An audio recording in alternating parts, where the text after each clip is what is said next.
Gamers, we're back with another draft of the Magic Online Vintage Cube list. This time following Alex, who you may recognize as the winner of the finals in last week's video. So I'm excited to see how he navigates this draft.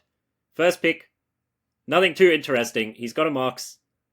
Very unlikely he's going to turn down the Mox for anything. Fourth Erlingus is quite a powerful card, but still not catching up to the power level of the best cards from 1995, so pretty happy to pick that one up. Doesn't give him too much direction for his deck. He'll be a little more inclined to pick up 2 and 3 mana proactive plays to make the most of the fast mana. But no particularly strong bias so far. Taking a note of what he might hope to get back on the wheel. Often good to take a note of imbalanced colors in the packs. So we see there's only one green card here, which is a good sign as it makes it less likely one of his neighbors is going to be going into green on his left.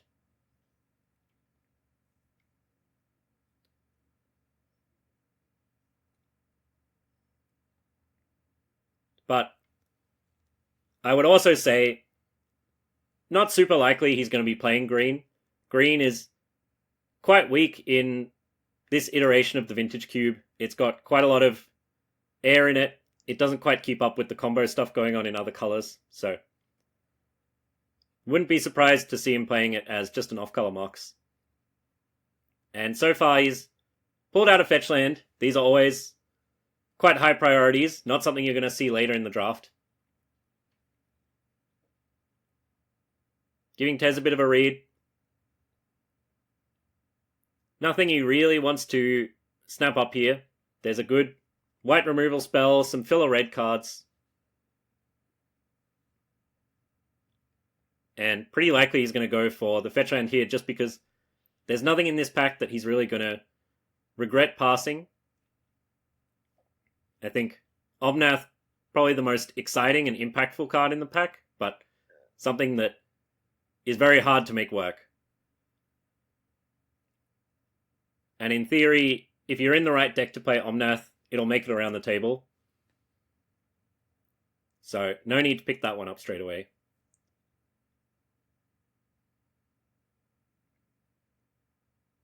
And some consideration for the Plunderer.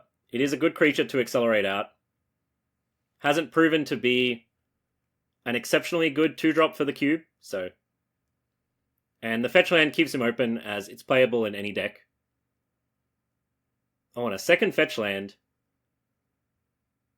There's a Force of Will, a dual land. Time Twister is a little enticing.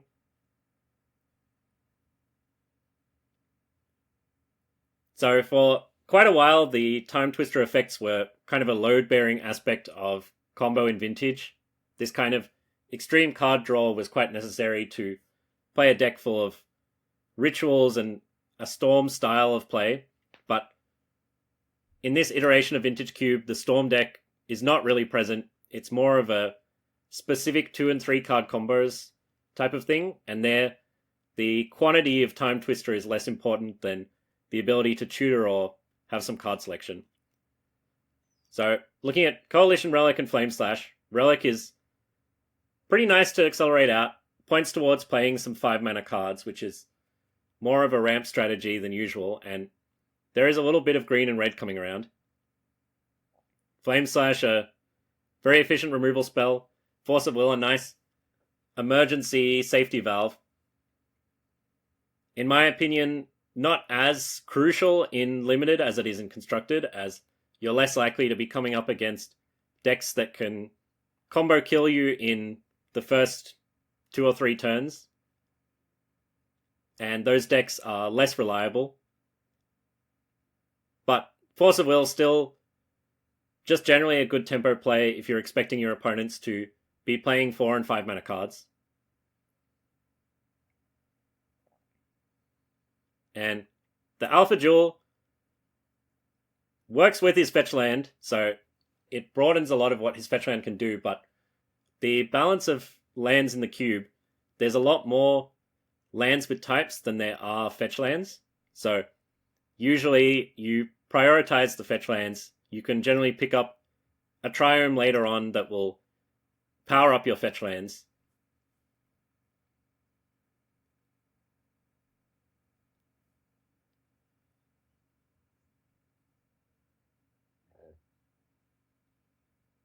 So even for land choices, I think he's got a strong reason to pick the Polluted Delta over the Volcanic Island.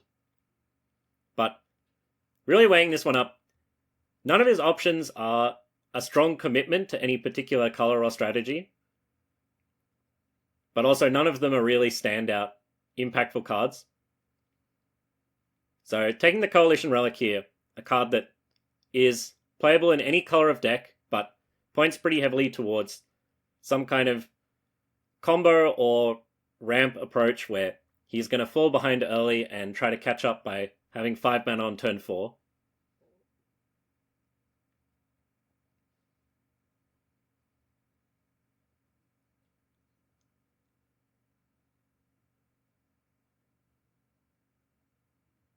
And Hexdrinker and Ignoble Hierarch, I think two of the better green cards in the cube.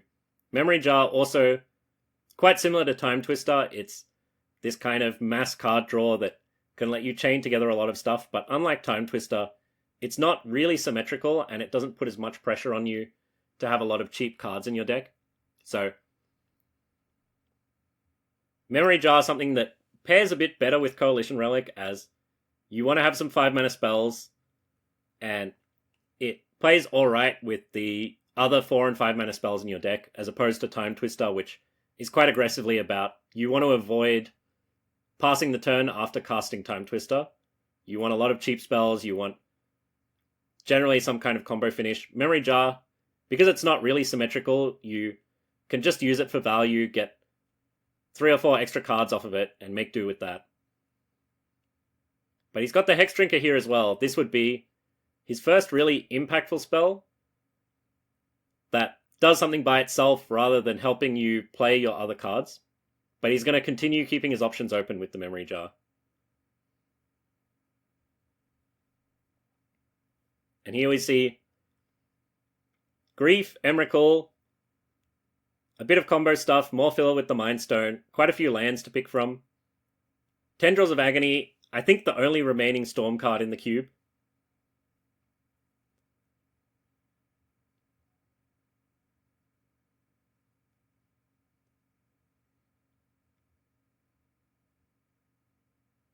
So, with a bunch of card and mana generation, he does have reason to be picking up some kind of direction for the deck, some kind of way of killing his opponent. I think Tendril is not something that has to be picked up that urgently or with such a high priority. It's very rare that you've got a deck worth playing it in. Whereas Emrakul, often the centerpiece of a lot of high variance combos. The ways to put it into play are quite few compared to other creatures, but it is by far the best creature to get into play as long as you don't die the turn that it comes into play.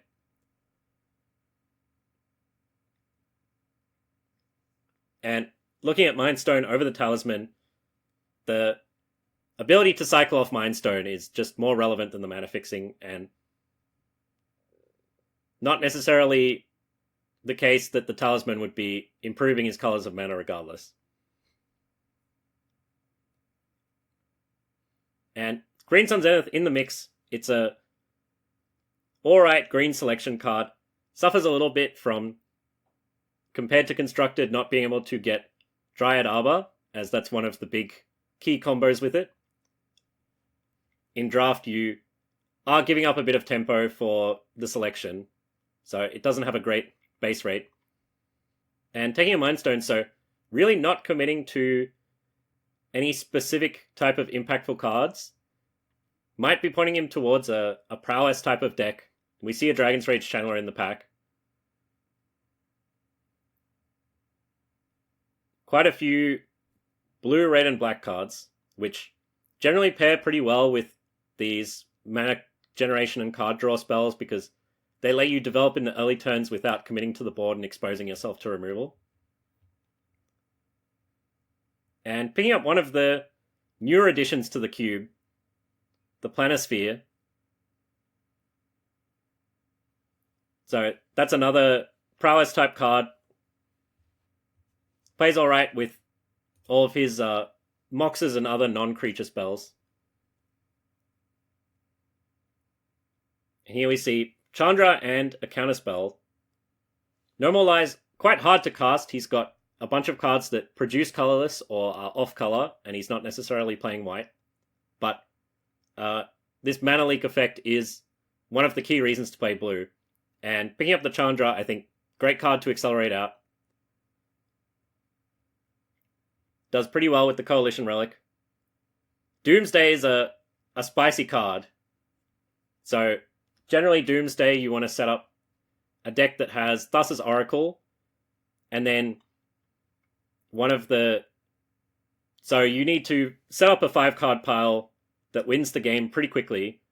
Usually you'll go Doomsday for Thassa's Oracle, Thought Scour, and a Reanimate, and then you can mill your library, reanimate the Thassa's Oracle, and win on the spot for 4 mana, or sometimes less, sometimes more, depending how the remaining cards in your hand look.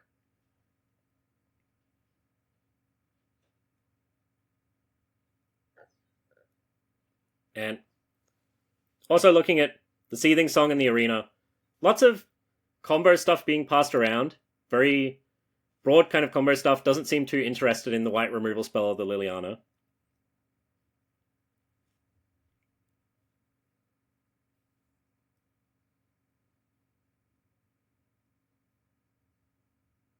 And looks like he's into the Seething Song. So a card that plays pretty well with Chandra.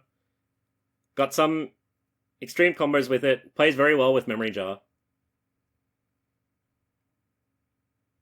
Otherwise, Manifold Key, in this cube without Time Vault, it is largely used to untap artifacts that tap for 2 or 3 mana.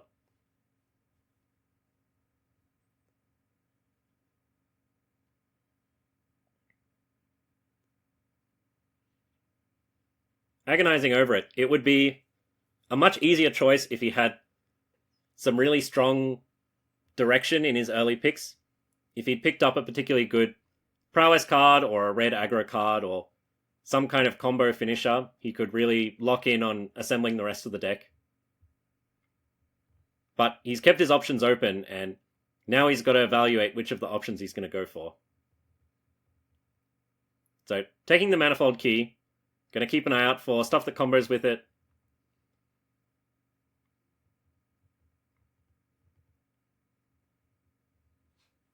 And pulling the Portal to the front, so could be angling for a deck that can produce lots of mana to just cast the Portal, which is a unusual use for it compared to tinkering it out. Otherwise, Khan is also a good recipient for all of this artifact mana. Plays well with the other artifacts, good to accelerate out. He's got a very high density of artifacts. One of the tricky things about playing artifact synergies in Vintage Cube is you really want Tolarian Academy, and that's a card that gets picked very highly. So we see Tezzeret is an artifact synergy card that's made it back around. One that a lot of players are still feeling out, seeing how it performs. His picks so far are almost entirely artifacts. But he's going to take the Generous Plunderer, so something that makes artifacts, does a surprising amount of damage.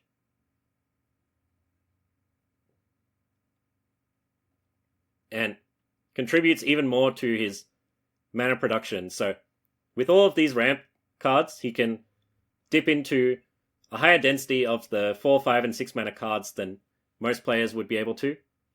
He'd love to pick up a Basalt Monolith, as that's a card that combos with the key, allows him to cast 6 and 7 mana cards, and is less likely to be picked up by another player. We see Nova Hellkite is one of those 5-mana cards that he could be angling to accelerate out.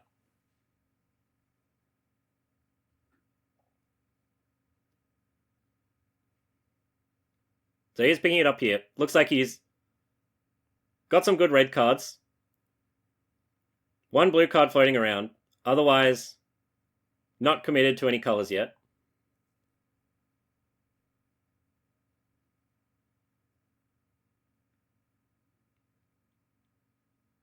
And the Fetchland and the Coalition Relic provide him a bit of fixing, but he wasn't confident enough to pick up the Omnath. You really need to be reliably drawing multiple non-basic lands every game in order to cast Omnath.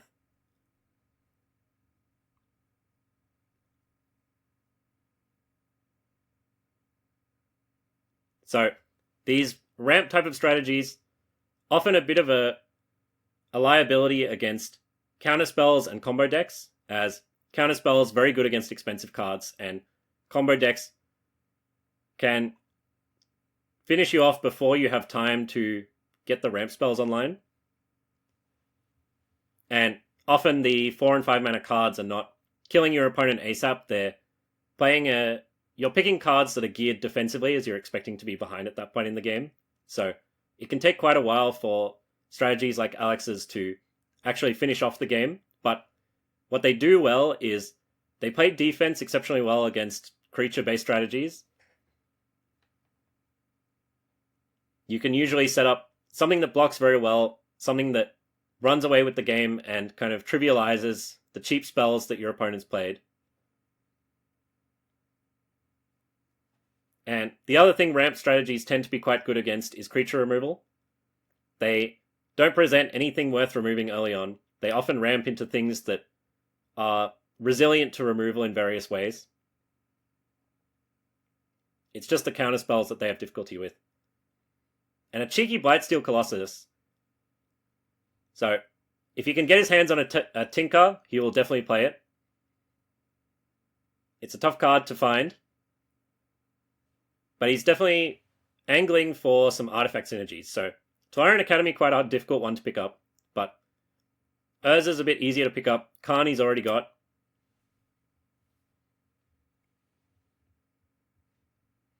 There's a Emery and Forensic Gadgeteer, also cards he could be aiming to pick up later in the draft. And you only need a couple of payoffs for your artifact deck to make it work, as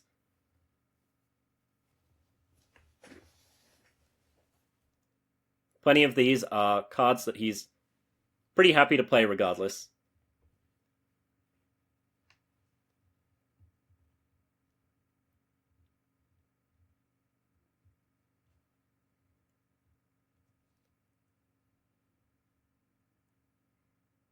And while he's not locked into a second color yet, he's got to have some consideration towards playing blue, just because a lot of the cards he's hoping to pick up in the future for his deck are blue. So some consideration there. Figure of Destiny, usually showing up in mono white or mono red. Very hard to activate in a 2-color or 3-color deck. He's already got multiple mana sources that don't produce red, so it's both not a great fit for his strategy and a card that he's going to struggle to cast and activate. So while Kaito, also unlikely to make his deck, hasn't seen any indication that he should be playing blue-black, but more likely to make his deck than the figure is.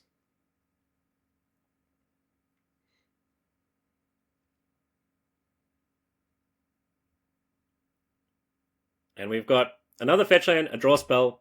Legion Extruder is one of those artifact synergy cards. Oh, and some consideration for the Oath of Druids. So, one of the strengths of how he's drafted so far is his deck is very light on actual creatures. He's even got a non-creature equipment that produces a creature token. So, Oath of Druids is quite a powerful card. It's banned in Legacy.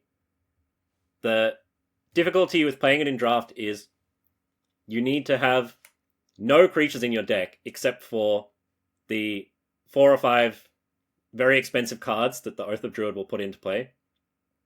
So you want to have ways to really get anything going without having a creature.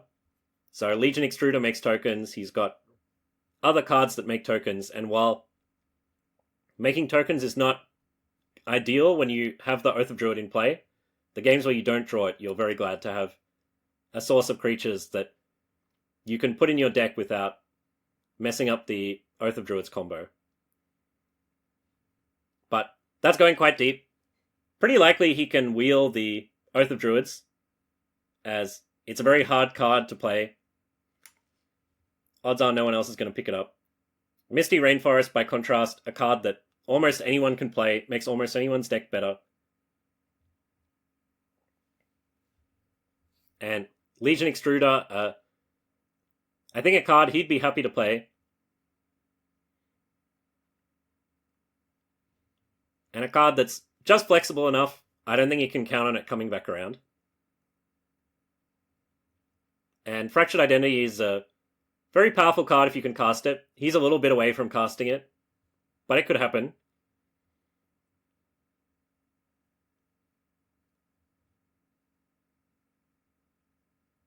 And City of Traders is pretty nice. This is a land that makes lots of colorless mana. The biggest hurdle with City is finding cards to cast that have large generic mana costs. And he's got artifacts, he's got 4 and 5 mana spells. Otherwise, he's got Fable, which provides the card selection he wants for a ramp deck. You want to be able to draw your mana production and your expensive spells in the right order. Makes an artifact for his synergies. And otherwise, Lightning Bolt and Galvanic Blast would be some of his first cheap removal. Galvanic Blast, explicitly better in his deck because he's got the Metalcraft going on, but that's actually a pretty minor consideration for whether he wants to play the card. Oh, Grim Monolith. I'd be surprised if he passes this up. This is a card that's very powerful on its own. This is a stacked pack to see Palace Jailer and Grim Monolith this late. And Grim Monolith works great with the key, so he's got a way to untap it for cheap. Good with his artifact synergies, good with his expensive cards. And here we see Lurrus and Ragavan and a couple of other cards to consider. Ragavan, quite different to the other cards he's got in his pile so far, but quite an individually powerful card. Bolas of Citadel, very hard to cast, but it is an artifact. And he is picking up the Ragavan. So, in his deck, Ragavan, quite a high variance card. You really want to be playing at turn 1, and you really want to be hoping your opponent just doesn't have a cheap creature, because he's quite light on removal. He doesn't really have ways to get Ragavan through if his opponent plays a blocker. And looking at that Triplicate Titan, I think he's got to be considering if the Oath of Druids is going to come back around.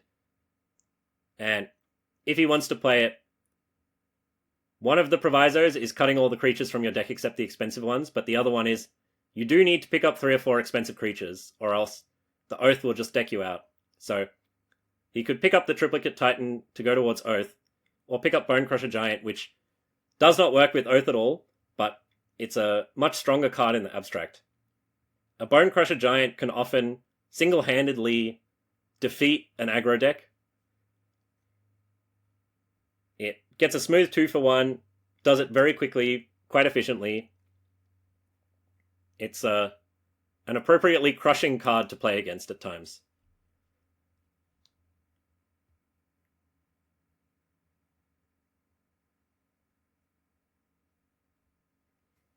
And so he's got a little bit of artifact synergy stuff floating around in the pack, but not something that he needs with dire urgency. He's got the Khan and the Extruder, but they have got enough to do their work, and unless he picks up an Urza or an Academy, he doesn't have to go too deep on just filling his deck with artifacts.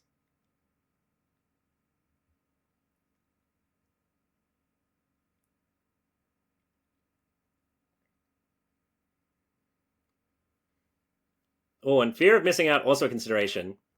Provides a little bit of color fixing. Not color fixing, card filtering.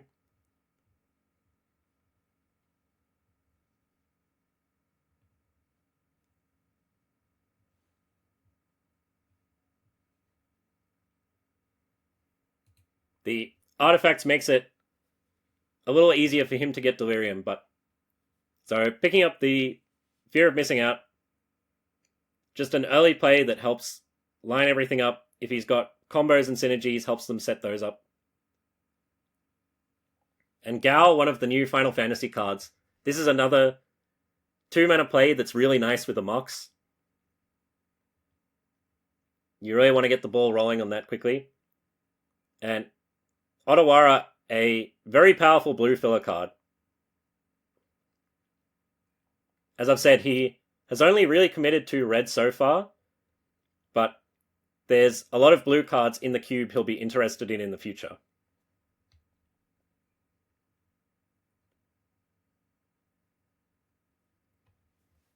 And ton of really good white cards in this pack, but you can't really pivot based on signals in pack 2 because those signals will not be there in pack 3. So while it would be nice to pick up an Oust there, it is not really a long-term commitment. So Mishra's Bauble, outrageously powerful artifact that kind of flies under the radar for silently doing its thing.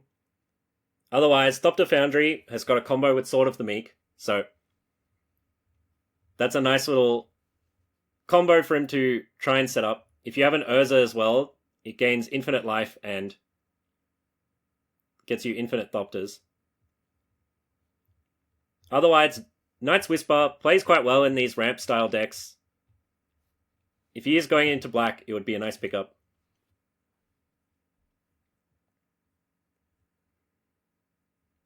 Or he can pick up another mana artifact. And one of the strengths of these 2-mana ramp artifacts is that, again, they let you do something on turn 2 without exposing yourself to creature removal, and you can cut all of the cheap creatures from your deck. Possibly for... Oh, that is the Tinker. Pretty hard for him to consider anything else in the pack.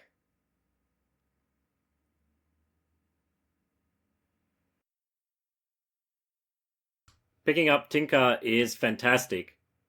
So he's pretty much locked into blue-red. Slams it down. So Tinker for Blightsteel is a great thing he's got access to. This is the kind of high-impact play his deck has been needing. Turning down the Oath of Druids now, as his deck's gone pretty far off of that direction. If he hadn't picked up so many good red cards, he absolutely could be playing an Oath deck. I think even then, Oath of Druids a bit of a questionable card in Limited. Very hard to make it line up. You kind of need a bunch of tutors, ways to find it. Otherwise, you're really handicapping yourself for the deck building requirement. It's like a companion that doesn't live in the companion zone. And Galvanic Blast is a nice pickup. Good to see red still coming around in high quantity. Blue, maybe a little less open, but with the Tinker, there's no way he's letting go of blue. And yeah, Galvanic Blast, just something that fits his deck pretty well. He needs the cheap removal. He's got the means to bump it up to 4 damage. And for spells that deal damage to face, there's a real breakpoint at 4 damage. That's kind of the point where you very often want to shoot it at your opponent's face, as it represents a very high chance of winning the game as opposed to just removing creatures. So while on first blush, the 4 damage on Galvanic Blast doesn't sound like that much more than the 3 damage from Lightning Bolt, it makes a huge difference if you're playing an aggressive creature-based deck and looking to deal the last points. And Brain Surge, pretty good. The Jace and the Phoenix, a bit more niche. He is kind of the right deck for Detective's Phoenix. He's got a lot of expensive spells to collect evidence. He's got, importantly, he might be playing creatures that are good to give haste to. Currently, he's only really got cheap creatures and then the dragon that already has haste. But I could see him picking up a big creature, possibly in blue, that doesn't have haste, that the Phoenix can pair alright with.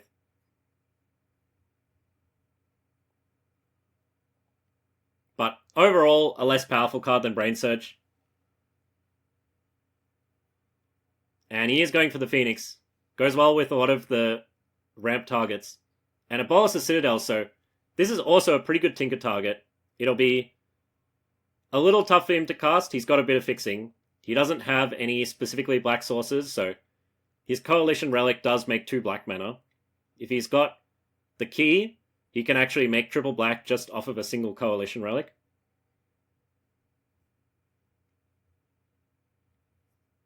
So I think Bolas' Citadel mainly going to be in there as a Tinker target, but something that he's got a good shot at casting. Maybe a higher chance of casting Citadel than Blightsteel Colossus. And just a quick check if there's any meaningful difference between these two. He might hate draft the Flicker Wisp because it's good against a lot of his tokens.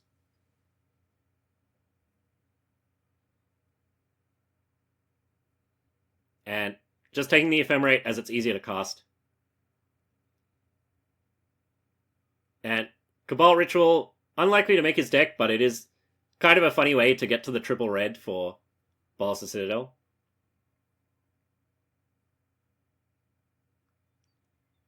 And on to pack 2. There's an Urza, which is very nice. The Crab, which also has some artifact synergy. Thundertrap Trainer. Vivi Ornithia, which has certainly developed a reputation. And Ancient Tomb. These are all really nice pickups for his deck. It's going to be tough to decide between them.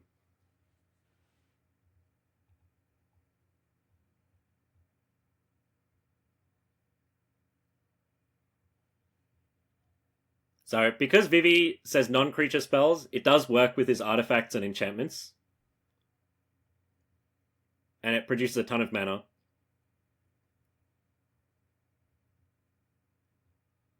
And then Crab and Urza are both on theme. Crab, probably not something he wants to pick up. Can't pay for the double black, and the artifact synergy is not as potent as Urza's.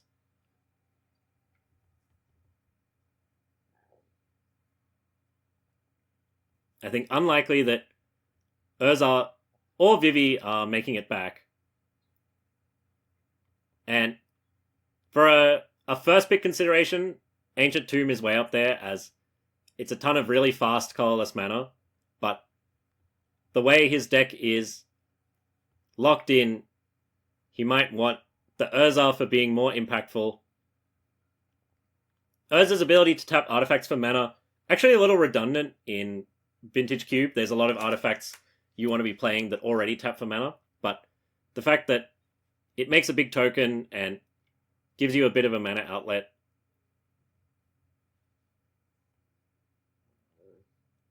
And with all of the mana production that he's got, he's in the market for a 4-mana creature.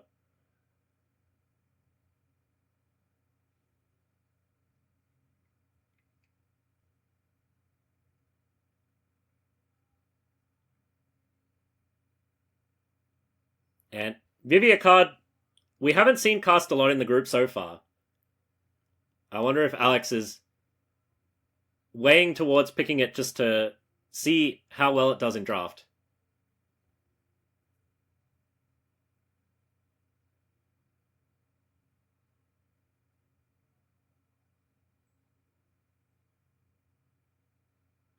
And Fiery Confluence in the consideration as well. So this is a sweeper that also does a ton of damage and hedges you against artifacts. But going with the on-theme Urza, probably. It's a tough choice. There were 4 or 5 very viable picks there, and Forensic Gadgeteer, this is another Artifact Synergy card. So he's managed to see almost all of the Artifact Synergy cards in the cube. Barring Academy, which he'd love to pick up. But an on-color tri-land, he can get it with his fetch land. That's really important.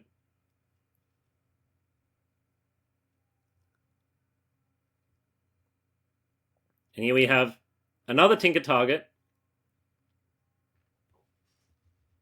He'd probably rather have it over either Blightsteel or Bolas' Citadel, as the Mer Battlesphere is more castable.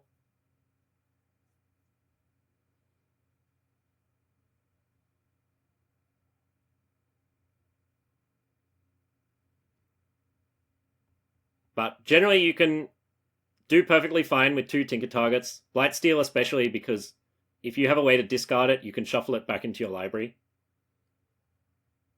Otherwise, Daze is a real power card.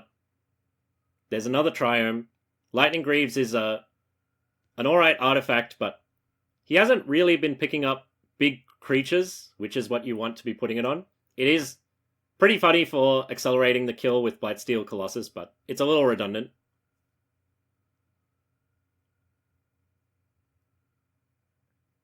And Amped Raptor, generally quite a powerful card. His deck's curving a little too high for it to be as reliable as it normally is.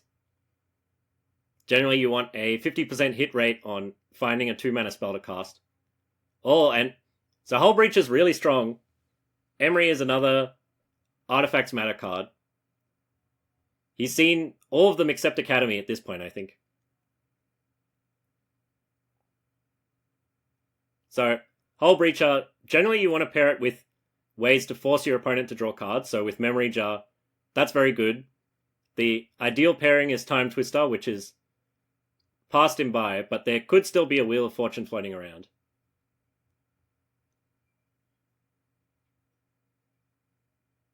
And it is just a nice hoser. It has a constant damping effect on what your opponent's capable of. In Vintage Cube, a lot of the more powerful decks, especially in blue, really load up on cantrips, and it just kind of passively shuts out a bunch of cards from your opponent's hand.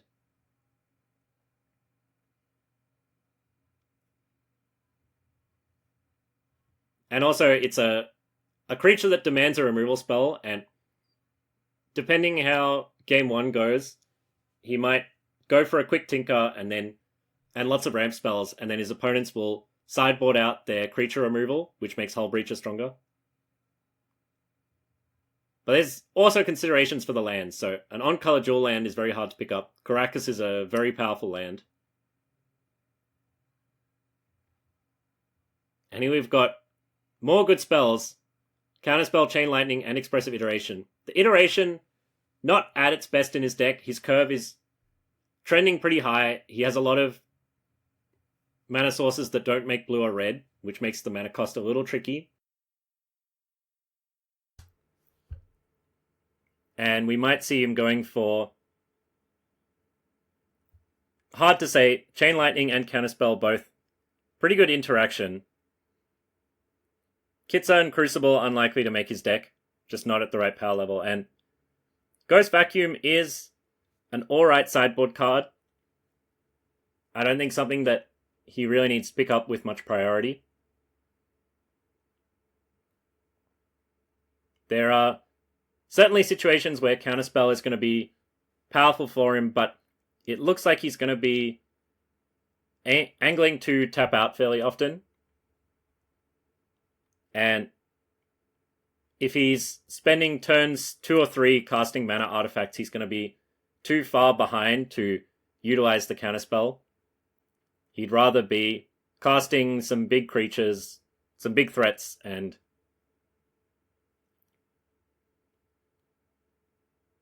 but still, overall, a very powerful card. And here we see Ledger Shredder and Flame of Anor. So Flame is quite good, goes crazy if you have a wizard, and not too difficult to pick up a playable wizard in Vintage Cube. There's a couple lying around. Snapcaster Mage, famously. He is quite light on creatures, so Might not even have a wizard in the pool just yet. But I still like it as just a modal spell. Draw 2 or kill a creature is a good split of effects.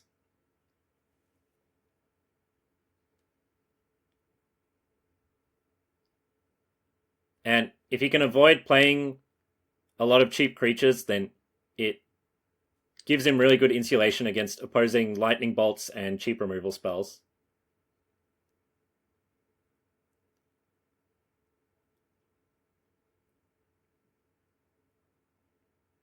So, Ledger Shredder, normally a pretty good card, does play well with these mana artifacts as it's something that is bad in the late game, but still gives a +1 counter in Connive when you discard it.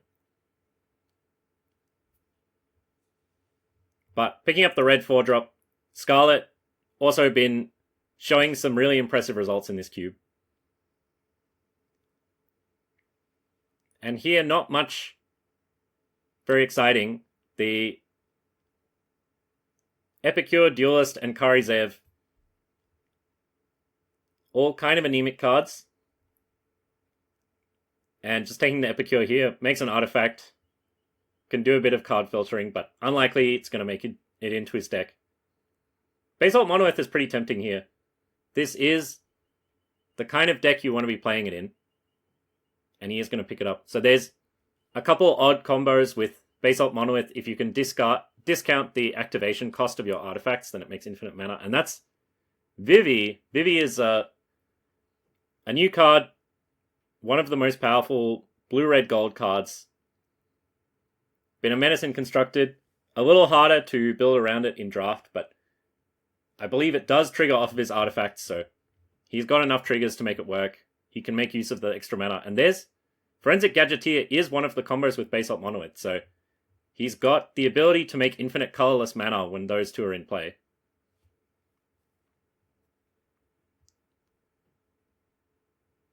And Forensic Gadgeteer, just generally a card I've been impressed by. It gives you a pretty meaningful number of clue tokens.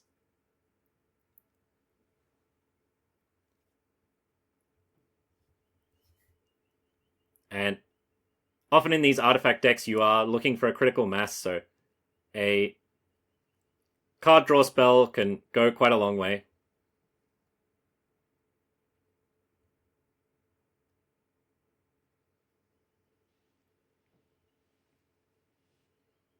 And doing some sorting, evaluating what cards are not going to make it into his deck.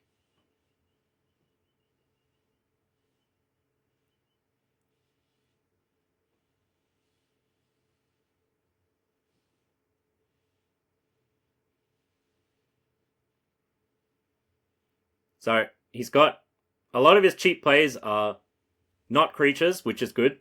So if he can lean on ramping artifacts and removal spells, then opposing creature removal is going to be stranded. So that gives him a pretty big edge in game 1. And in game 2, his opponents can't really afford to board out their creature removal, as he's got cards like Vivi and Hull Breacher that will demand it. So Vivi and Hull Breacher are cards that are going to, and Ragavan are cards that are going to shine a bit more in games 2 and 3, as depending whether his opponents board out their removal, they can really go wild.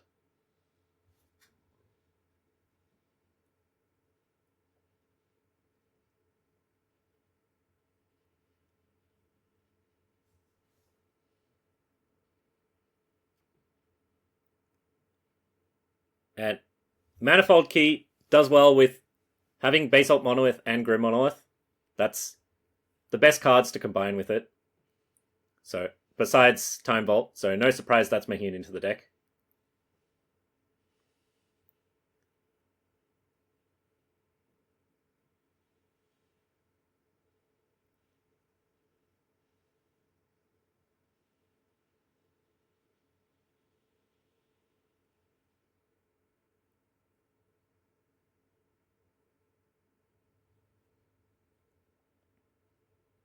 And He's got 3 tinker targets, and memory jar is not bad to tinker for, so no shortage of targets there.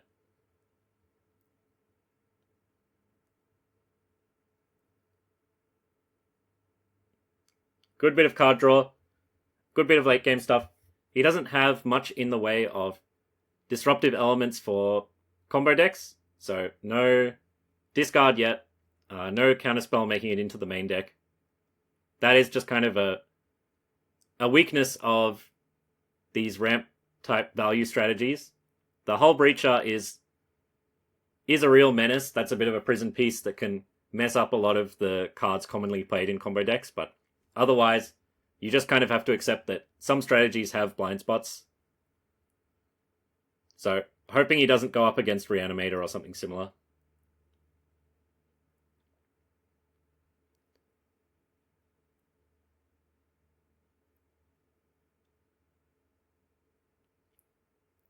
But you see he's got a ton of 1 and 2 mana plays, which is really good. He can bridge into one of his good 4-drops.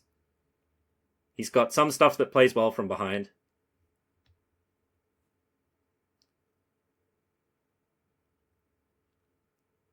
And looks like he doesn't want to be tinkering for Bolas' Citadel, as that one's actually uncastable. Blightsteel Colossus actually a more castable spell, as he's got the infinite colorless mana combo. And even then, just Grim Monolith and Basalt Monolith can produce a crazy amount of mana. And Ketria Triumph, happy to pick up another Jewel land, it's fetchable. Well, Emery is a nice wheel, and so is Coveted Jewel, so Jewel generally shines in these fast mana decks that can produce a ton of colorless mana.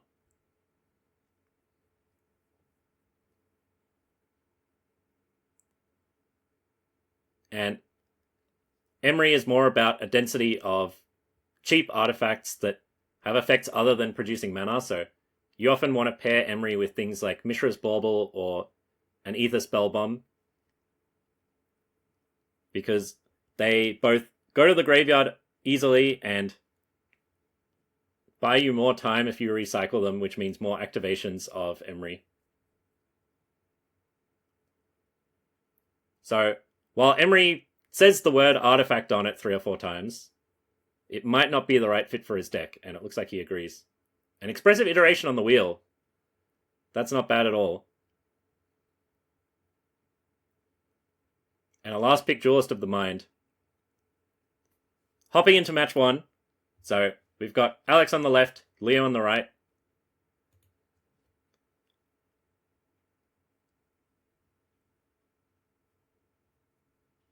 Leo leading off with a Surveil land. Looks like he's also playing quite a reactive deck. Similar colors. Counterspell sitting in hand at the moment. Oh, and a turn 1 Ragavan. So, this is where having a removal spell is really going to matter.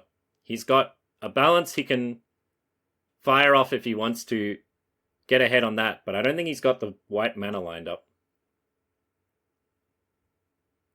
So just passing for now. He's got a Memory Lapse. Looks like Alex is going to be getting a treasure.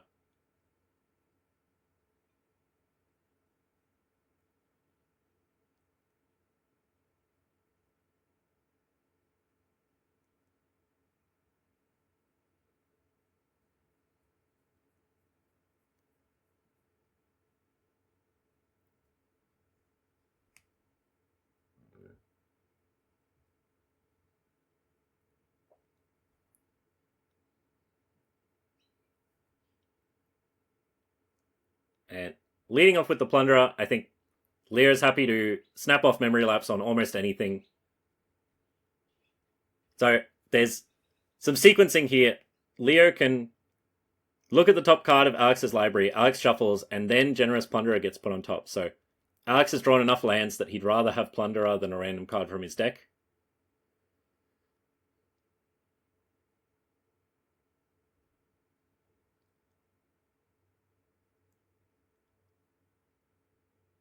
Doesn't want to shuffle that away.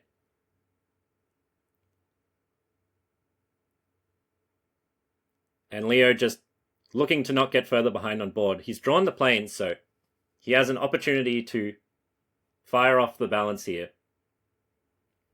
That extra draw from the Mishra's Bauble. So if he wants, he can run out the Chromatic Star, which is nice as it lets him bank a card that won't be affected by balance. Or he can try to bait out another creature or two from Alex before firing it off. And looks like that's what he's going to go for.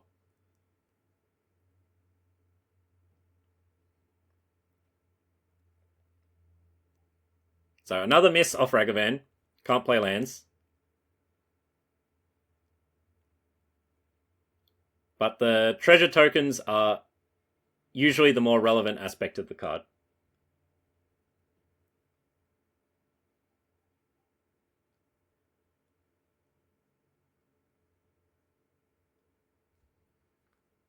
And Alex got some options here. He can play 2 2-mana spells to use up all of his mana, or just play out the Gadgeteer and maximize the clue tokens as he's starting to run out of plays.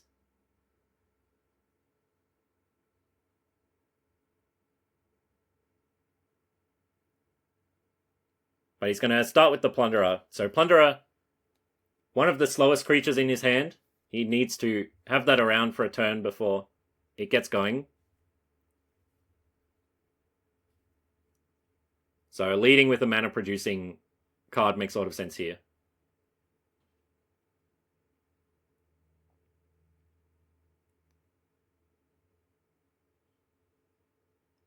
Leo thinking about the balance.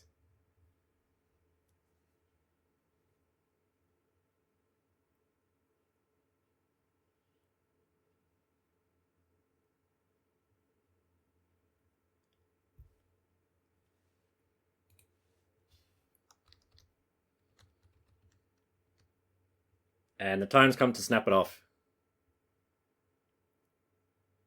So, no land sacrificed. Both players on 4 cards in hand, so no cards discarded. Just a 2-mana Wrath, which is a fantastic deal. And it looks like Leo's got a mana drain, which is really valuable against this deck full of expensive spells.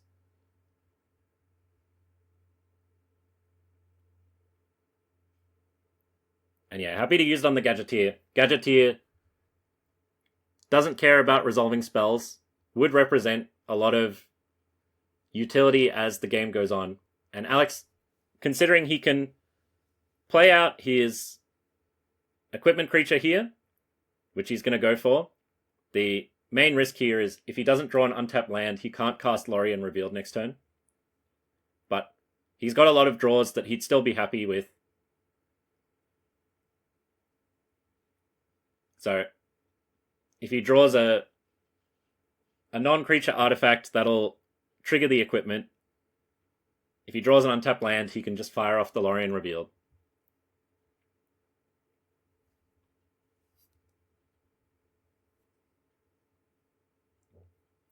And Leo here gets 3 colorless mana from the mana drain. See if he's got anything relevant to do with it here.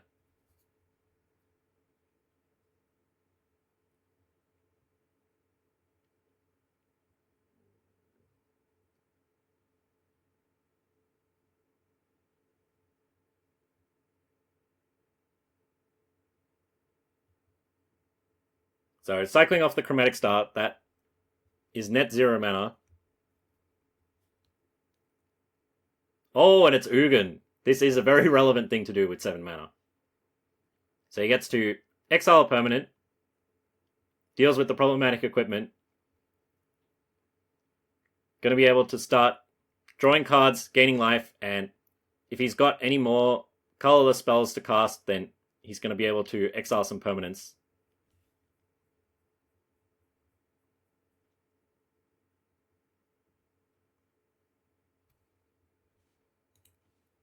So gains some life, draws an extra card. Quite hard to assail this Planeswalker with the cards in Alex's deck. And Headliner Scarlet, one of his fastest threats.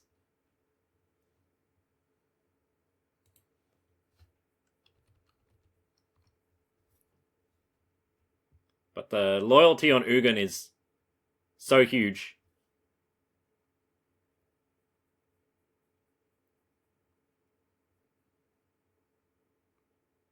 Leo's got a Candelabra that can trigger the Ugin and exile Headliner Scarlet.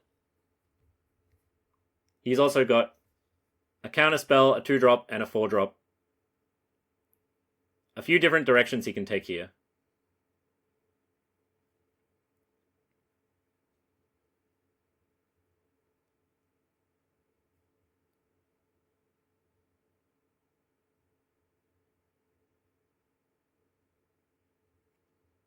And makes mana from the Ugin.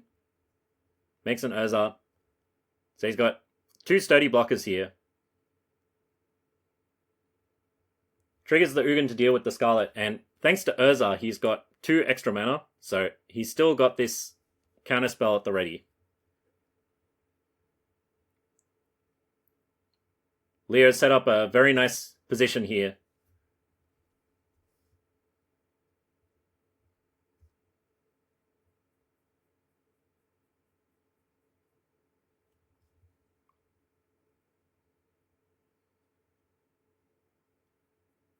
With Alex losing so many creatures and against a quick Ugin, it's going to be quite hard for him to come back into the game.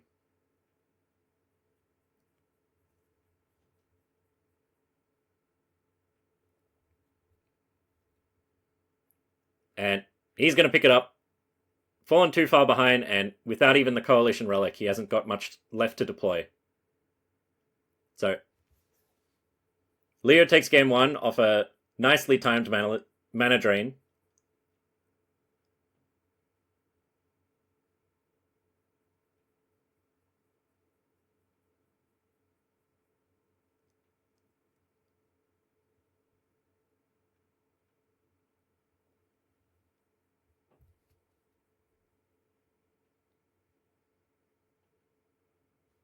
And we see Alex has got a Ragavan again. But a turn 2 Ragavan is not as threatening, and looks like he might be continuing to play out tap lands.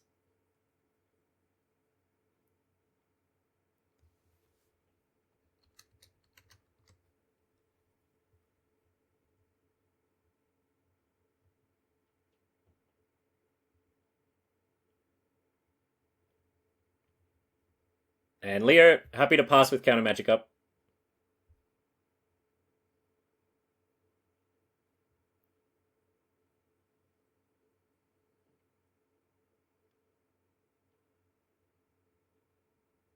And counter magic, a really good tool against decks like Alex's, because Leo can exhaust Alex's resources, prevent him getting the critical massive tools he needs, because he needs to get the mana production, something to spend the mana on, and funnel that into something that wins the game. So just remanding the Plunderer, equal exchange on mana, but drawing the game out to where Leo's control tools get more powerful.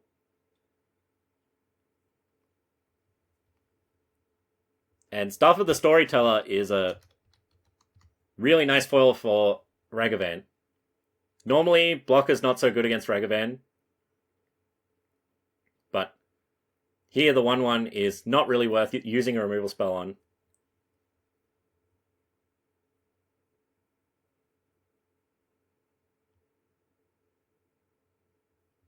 The staff itself can draw Leo an extra card later.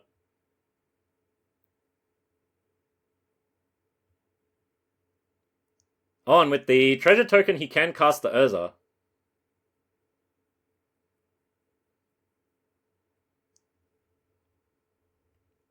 So that's a good Ragavan hit.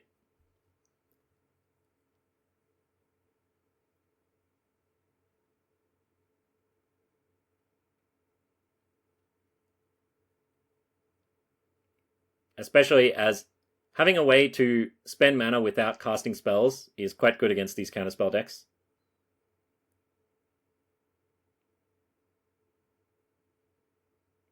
So if Leo passes, we might see Alex just spin the Urza to avoid falling into a counterspell.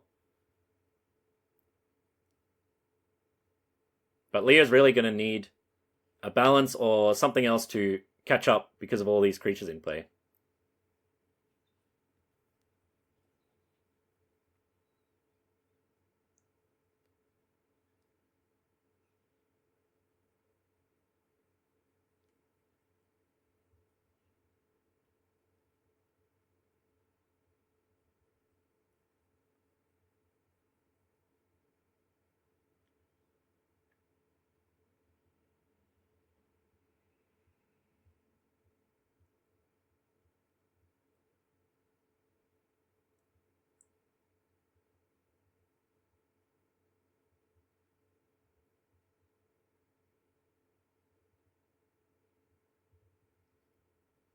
And Mishra's Bauble, a card that presents quite a lot of decisions. You have to... It matters when you sacrifice it. It matters when you cast it if you have things that reward you for casting artifacts.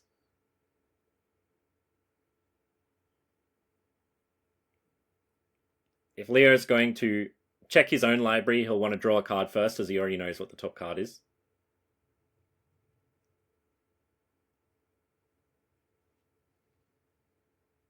If he wants to draw off the Staff of the Storyteller before or after. But just passing, so...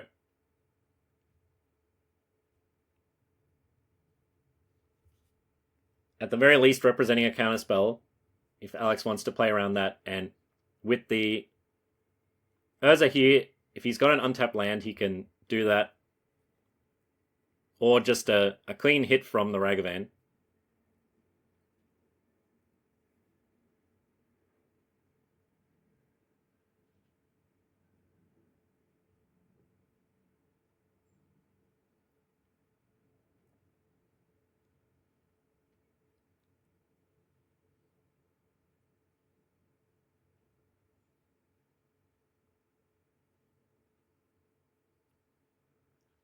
On a Grim Monolith, so with the Urza, he's got 3 mana left over, plus 3 from the Monolith.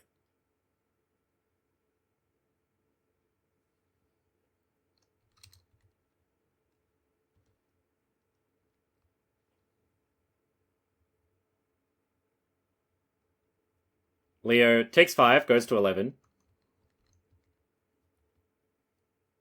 Ragavan hits a useless mana drain, so Leo did not know that was up there.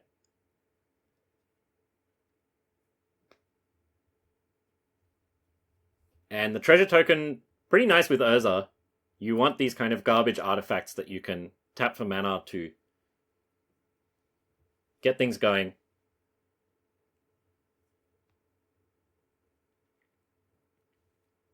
Alex has got the option of using the Grim Monolith to activate Urza's last ability. But you want to... It's tough to be tapping a Grim Monolith, as it very rarely gets untapped before the game ends.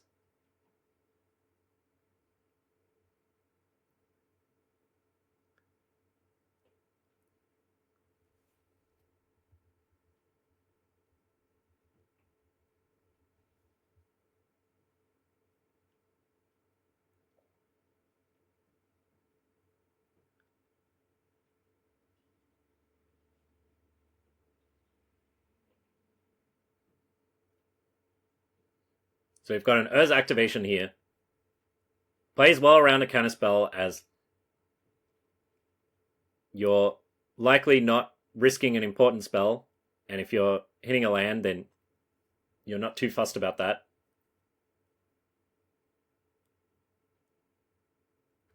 And just generally a good rule of thumb to utilize your creature's activated abilities before they get removed.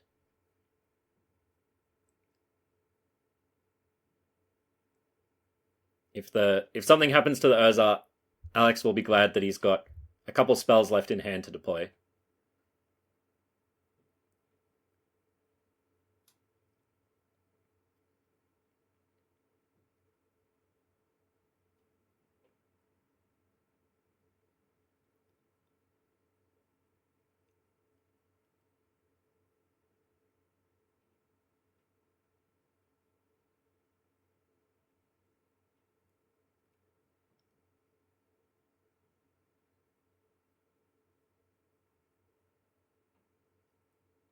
And here's the balance. Cleans up all of the creatures. And Leo, perfectly fine discarding a land there.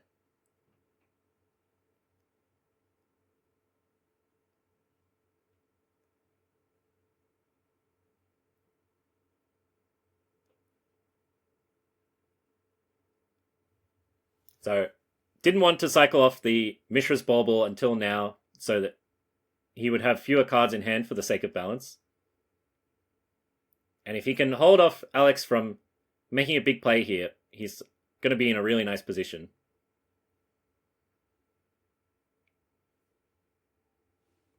Generous Plunderer, not too threatening.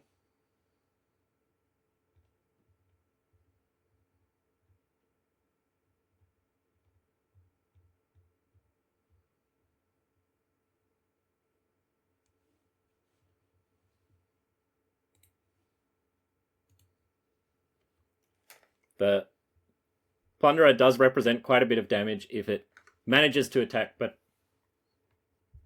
it looks like Leo has got plenty of answers for resolve permanents.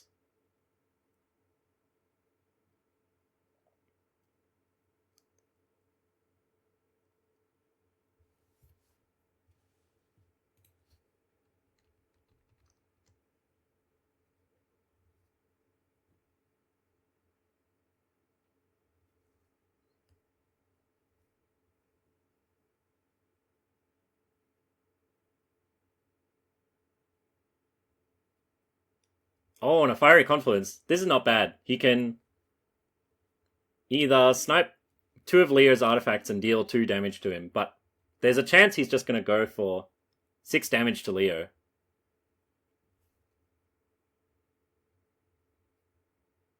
So, using the artifact mode, Leo goes to 9.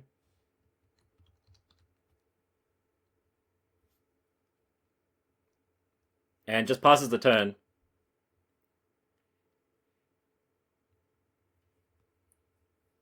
So, Plunderer representing another 3 damage. Leo's not in dire straits just yet. He's certainly got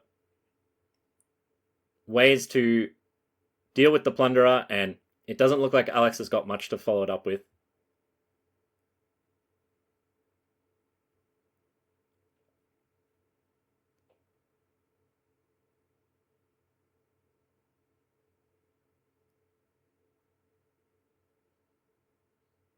So, Trigger deals 1, Plunderer itself deals 2, Leo goes down to 6.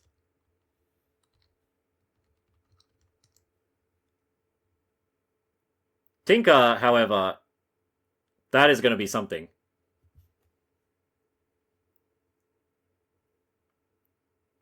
So, Batterskull is a pretty safe pick here. The usual Tinker for Blightsteel, not necessary here, and Blightsteel is much easier to remove than the Mer Battlesphere is.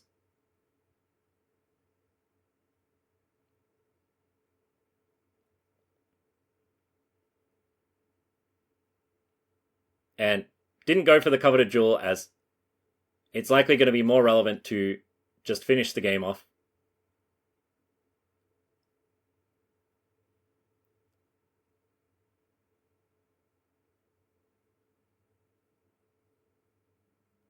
So Alex gets 4 1/1s.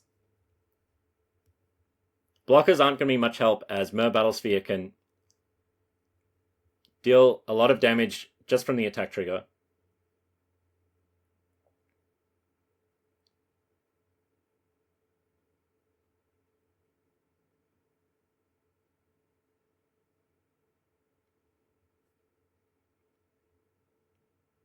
And Ugin deals with the Plunderer.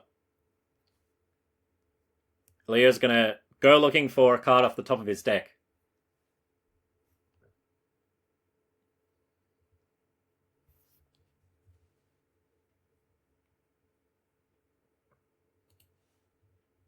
But doesn't look like he's got an answer for the Battlesphere here.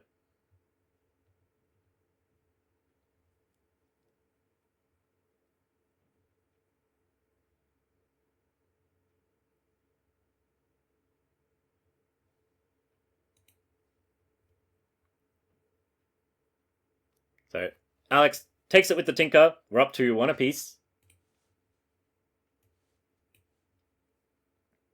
Managed to dodge a counterspell on a pretty critical juncture in the game.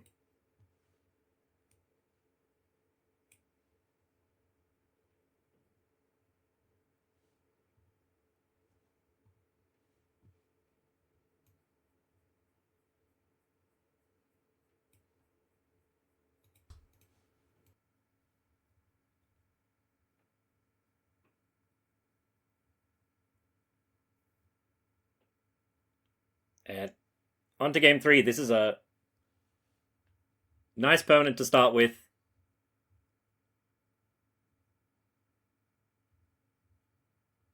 Oh, and he immediately gets a card under it. But looks like he's going to be using the mana to loot for this turn.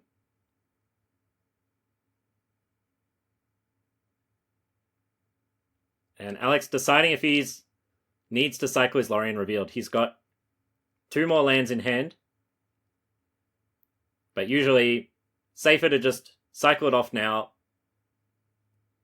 Make sure you're not going to be missing any land drops or getting behind in usage of mana.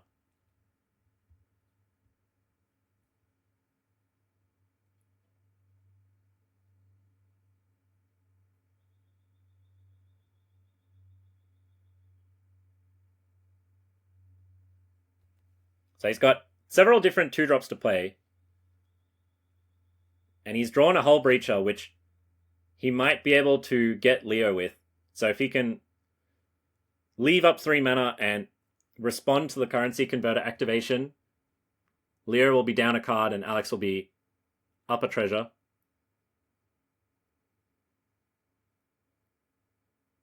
And starting with the equipment to try and maximize counters on that, but the game might not be lasting too much longer. We've got a Through the Breach here, and Itali. So this is going to hit for a ton of damage. Probably not end the game this turn, but it's going to earn Leo a lot of value. Deal a lot of damage. So he gets a free Chromatic Star and a free Memory Jar.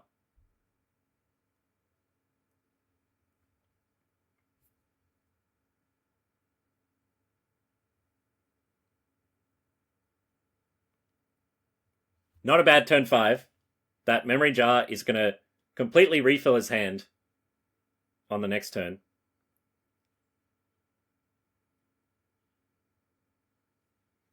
So Alex goes down to 13 off this attack.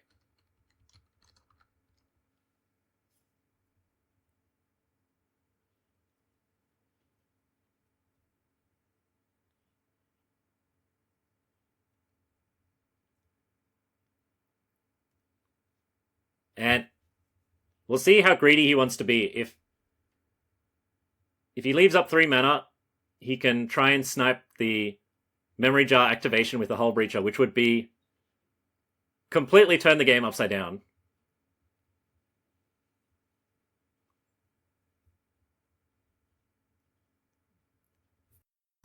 So, starting off with the Generous Plunderer, I think banking on Leo not activating the Memory Jar just yet.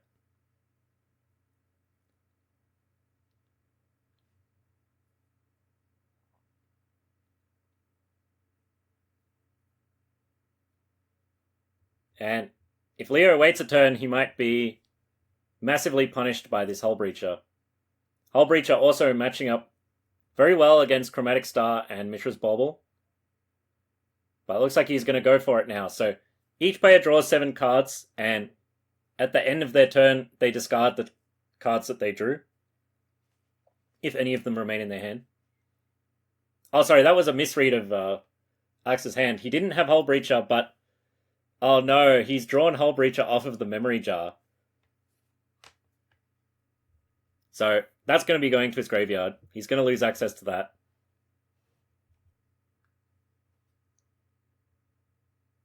Also going to be losing his Myr Battlesphere as one of his Tinker targets. Not the end of the world, as Blightsteel Colossus looks like it's still pretty good against Leo.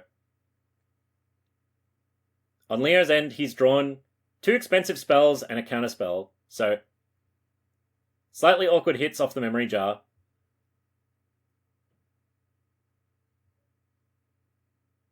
He can use the Fractured Identity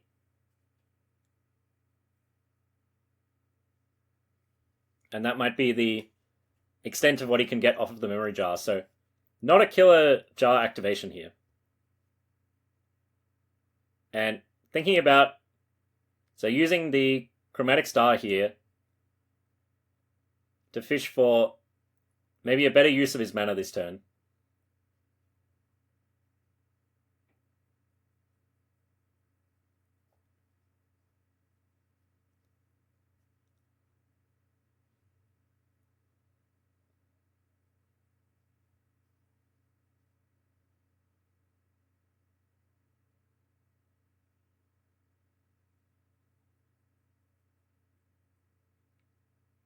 And he's got options with the Fractured Identity. Hitting the equipment is tempting, as he'll get the Enters ability of it again. Generous Plunderer not so useful to him on the back foot. And Mind Stone is alright, but he's doing well for mana. Ah, yes, the equipment got triggered by Memory Jar because Alex did draw 3 cards. Quite unusual to get the card draw trigger on that equipment.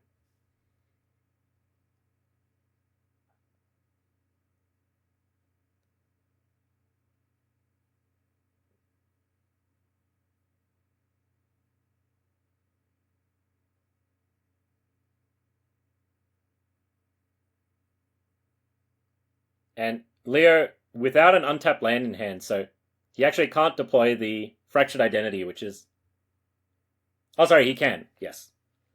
So floating mana from the star. He essentially gains control of the Plunderer. He's got a token copy of it.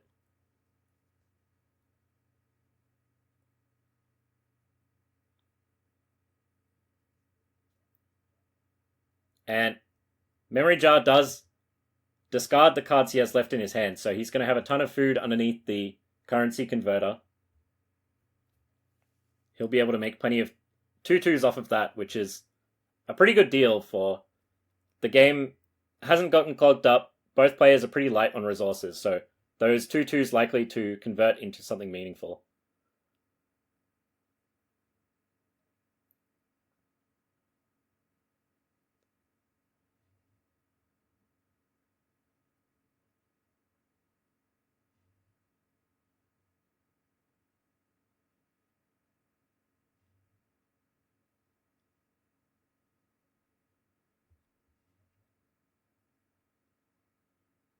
Ah, so that's a counter spell that was sitting in Alex's hand.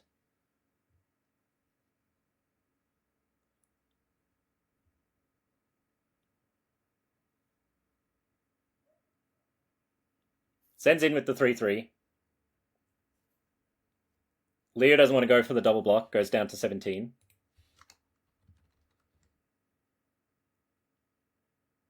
And looks like Alex is just interested in cycling off his Triome.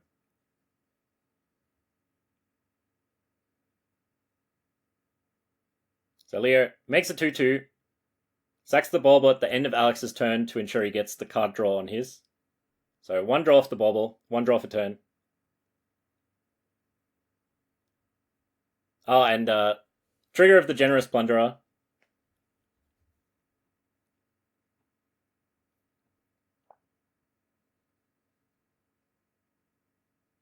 Leo not making a treasure there.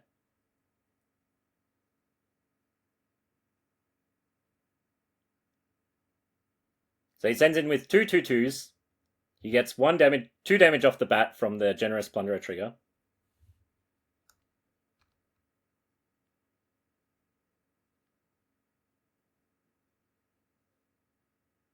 Oh, and Alex is going to cycle off the Mind Stone now to reduce the damage he takes.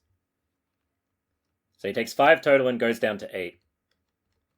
His life total is looking quite precarious here. And Leo wary about that counterspell, not playing anything into it.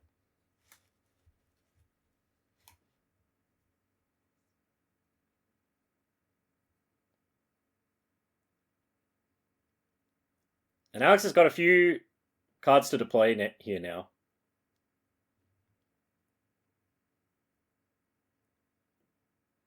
Thinking about dashing Ragavan, but Leo's ability to make a token to block with at instant speed is a problem for that.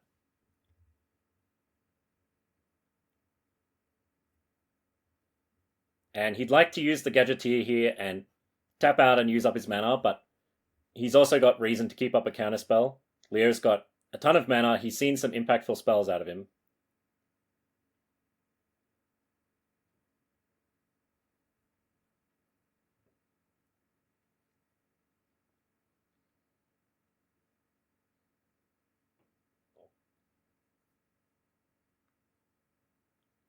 So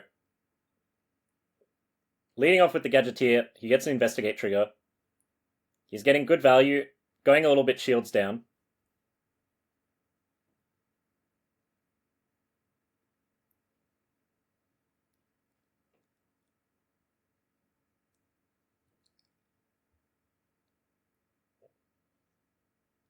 And Leo wanted to counter there, but couldn't counter the Gadgeteer, and not great to be countering the Mana Rock at this point in the game.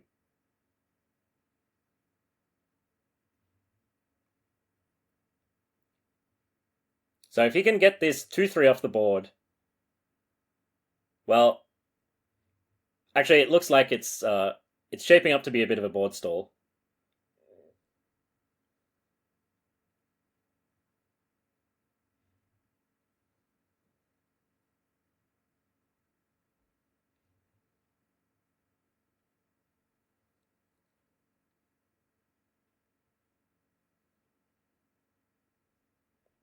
And cycling off the miscalc as it's losing relevance.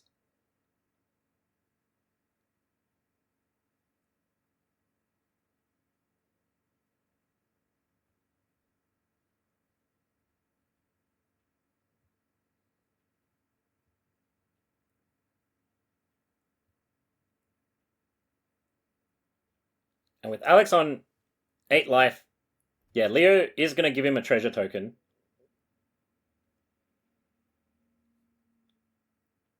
Leo's maybe got the means to start pushing for lethal here. The Plunderer trigger will deal 4 damage.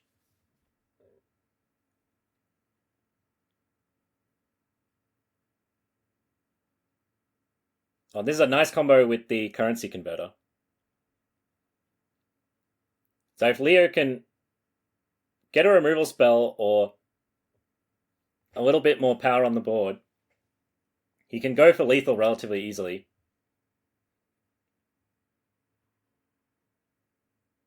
So Alex sacrifices the clue for 1 mana, thanks to the Gadgeteer's discount. So Leo gets 3 damage in, puts Alex down to 5. Alex takes another 2, so he's down to 3. And without blocking the Generous Plunderer, the next damage trigger off the Plunderer is quite likely to finish off Alex.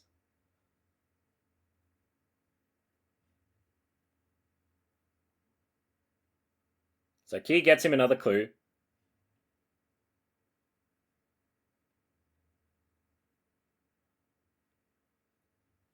Headliner Scarlet can represent quite a lot of extra damage. So he's got 10 power on board, but Leo's still on 17.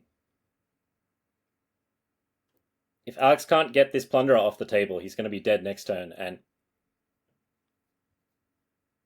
even just his ability to block this 1/1 flyer is quite shaky.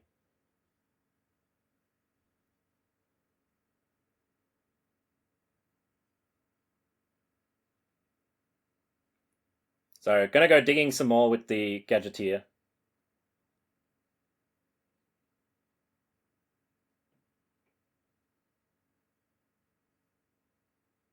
Draws his 3rd card for the turn, triggering the equipment again. Oh, he's found a removal spell, but he's 1 mana short. So close.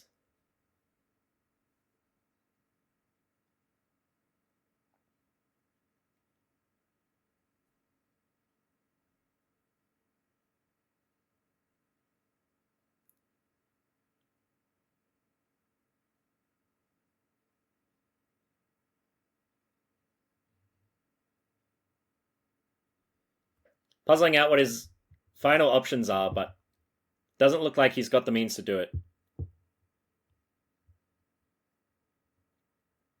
And Leo's got an upheaval in the bank, which would still be able to lock up the game from here.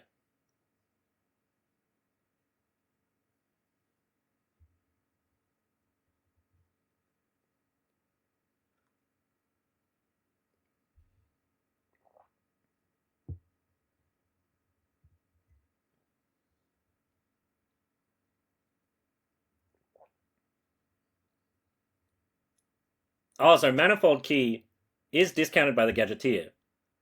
So you can tap the key for mana, use the treasure, cast Fiery Confluence. That deals with Leo's creatures.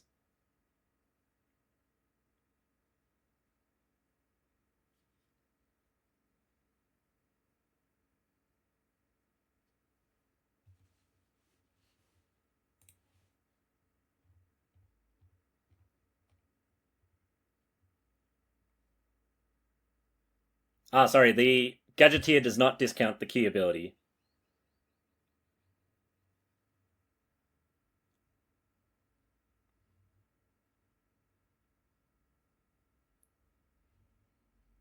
So it doesn't look like Alex has got a way out of this.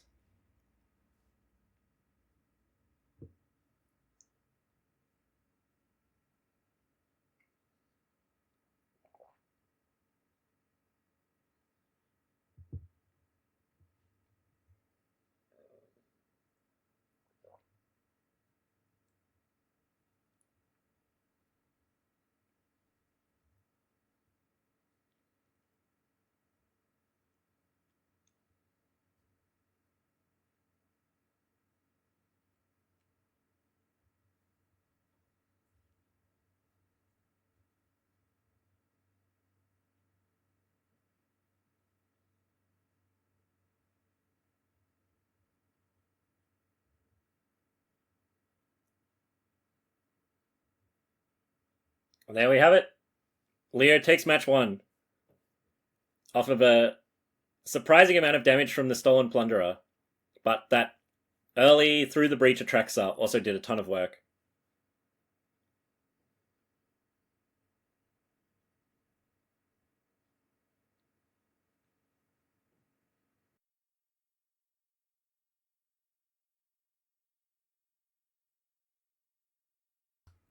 So Leo's on, and we're off to the second match against Matt.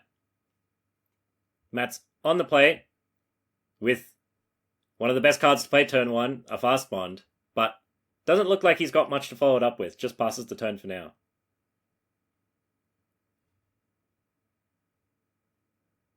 So he'll be looking to follow it up with some kind of card draw.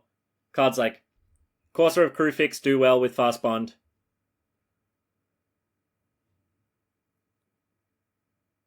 One extra land, and Tireless Tracker is another card that does well with Fast Bond. So if he can line up a few lands off the top, that's going to work pretty well for him. And even just getting this so far ahead of Leo's game plan, Leo had a counterspell he couldn't deploy in time.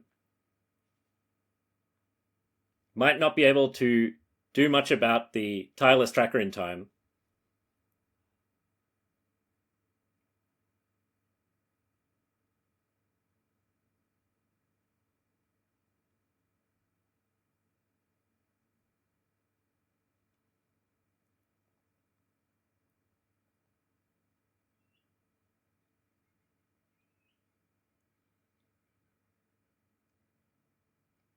And just leads off with a Mishra's Bauble.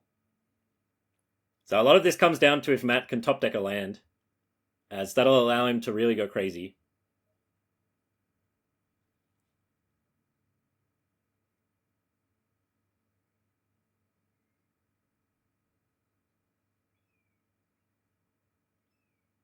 And he does have one, so Quill on the way. If he keeps hitting lands, he can potentially draw 3 extra cards this turn.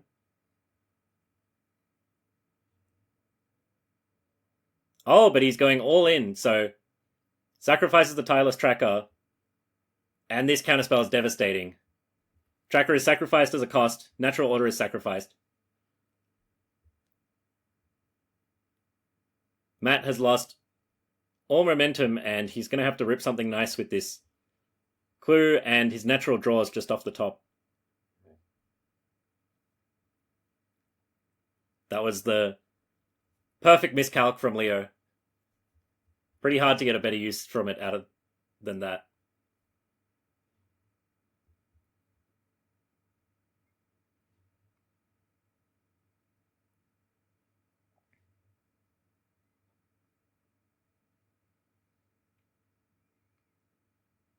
And looks like he's got another counter, so quite happy to sit back. Matt's down a few cards from the setup there.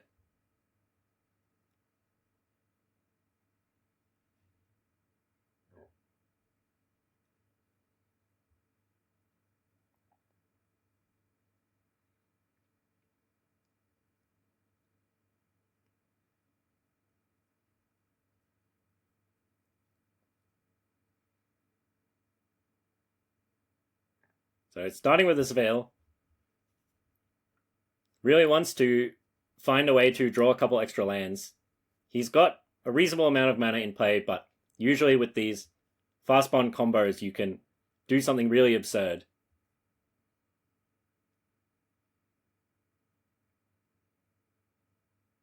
Sometimes involving a Crucible and Zuran Orb to make infinite mana and infinite life. A Courser of Kruphix is one of the best pairings for it.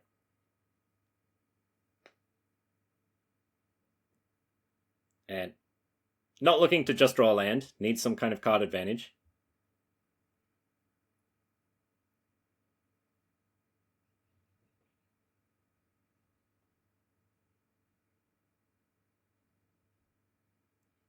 And looks like just passing the turn for now.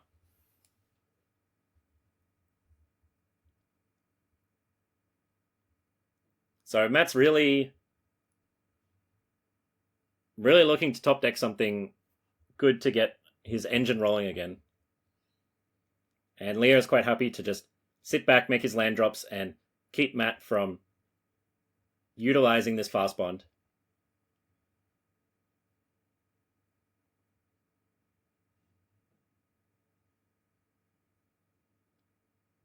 So fetching a Surveil on Matt's end step.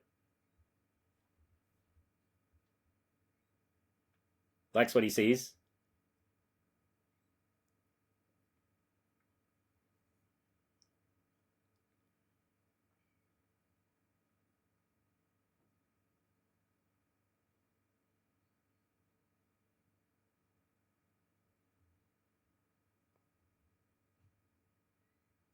And a Jace is more problems for Matt. This is going to get Leo going without Leo ever having to tap out. So if he's got a counter spell, he can keep holding it up.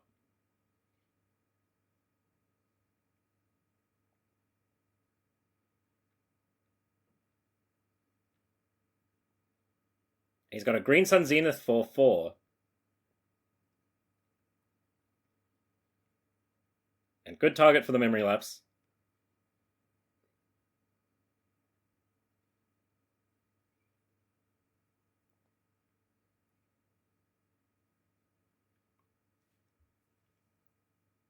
Matt is set back another turn, and Leo can really get ahead now that he doesn't have to spend any more mana on his own turn.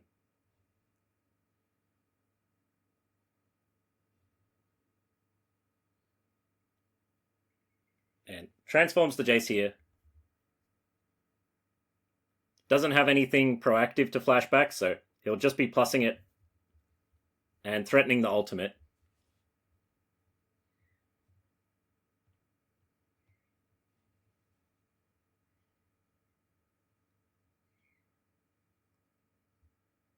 Oh, and an Urza.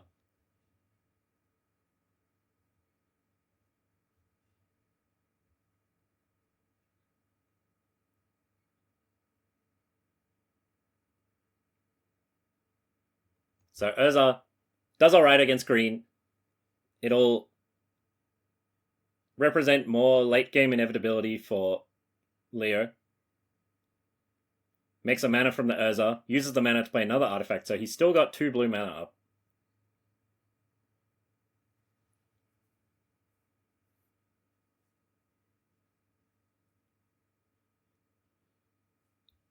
And now Leo's got card advantage, filtering. Matt can tutor for a 5 mana creature, and he'll have to find something that is really impactful here.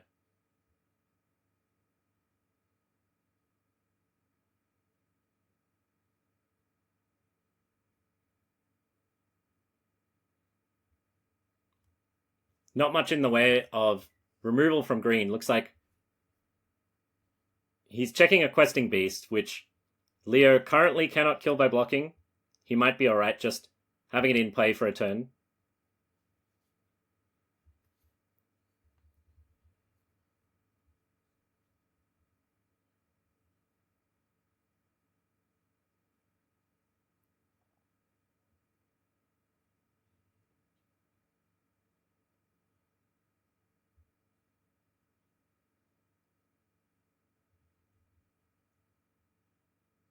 And an Ouroboride, so this is at least presenting a threat that Leo really has to answer.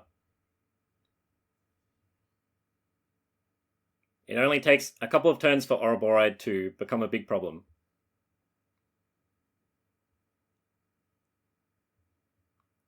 And I think this is the right approach from Matt. He's going for a high variance play, so this is quite bad if Leo can answer it, as opposed to something like a questing beast, but Matt's far enough behind that he can't afford to make a middling play like that. He needs to try and spike a best possible outcome.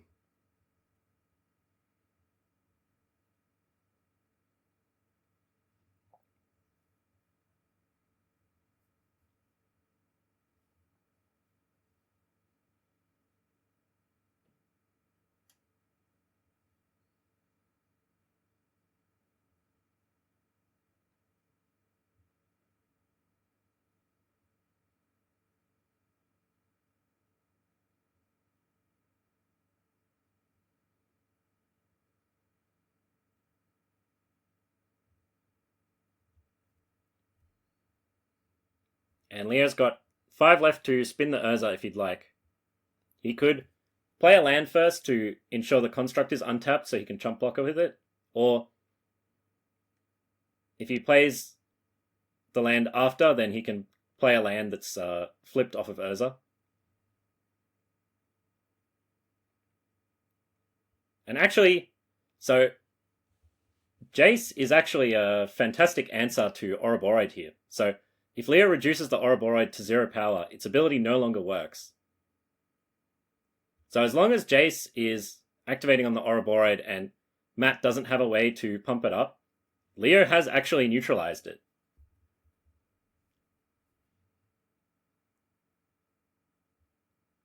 So not the most obvious interaction, but Ouroboride matching up pretty poorly here.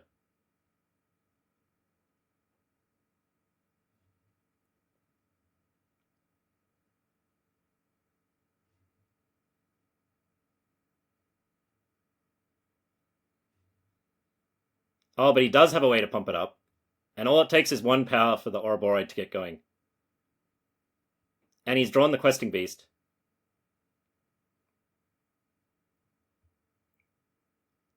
So 1 more counter on the Ouroboride.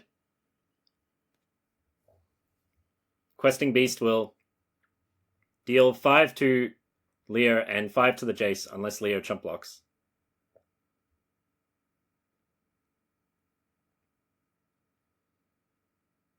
But Leo's got a daze.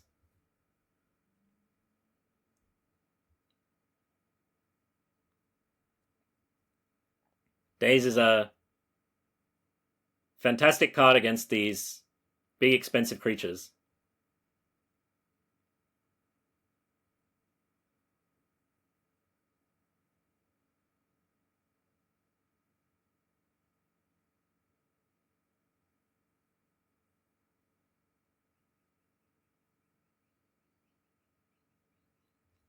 I really like the way that Leo's deck lines up here. His counterspells are good, and balance is also just a KO against most things that green can do. Green often taking too long to get going to get under it and really struggles to recover from it. That questing beast should be in the graveyard though, I believe.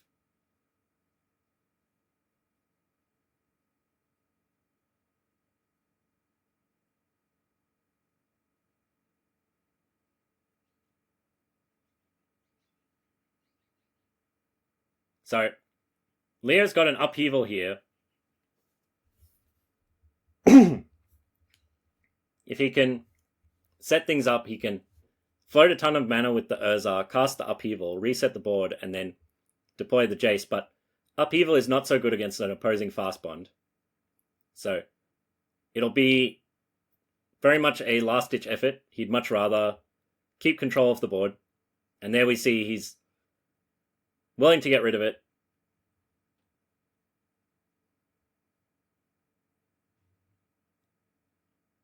And spins the Urza first, so he'll be able to play a land if he reveals one, and he won't be wasting the Surveil.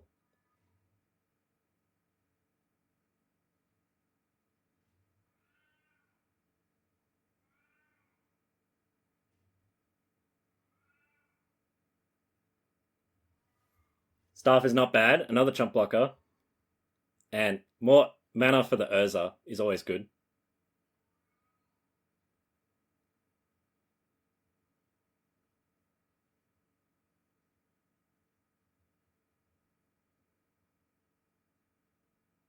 So, Ouroboros goes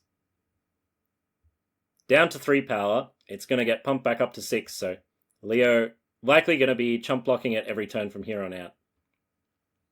He can maybe take one hit to the face, but he really doesn't want the Jace to lose loyalty, as he is working it towards ultimate.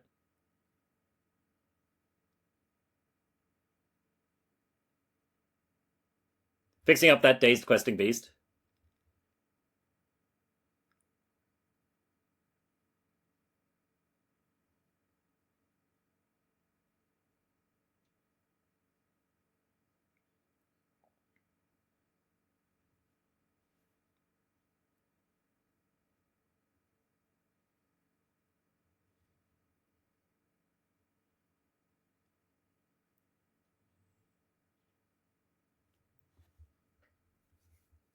So this is a 4 power Ouroboros.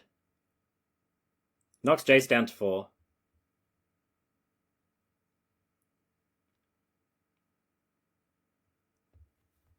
And no other players out of Matt this turn. Urza does feed pretty well into itself. It's going to continually generate more mana each turn, as long as Leo can get more artifacts into play.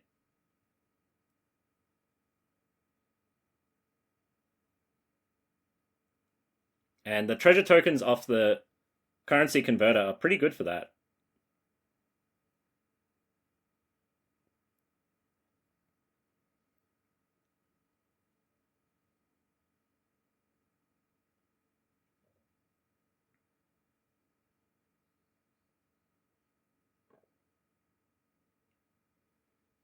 So drawing a card off the staff first.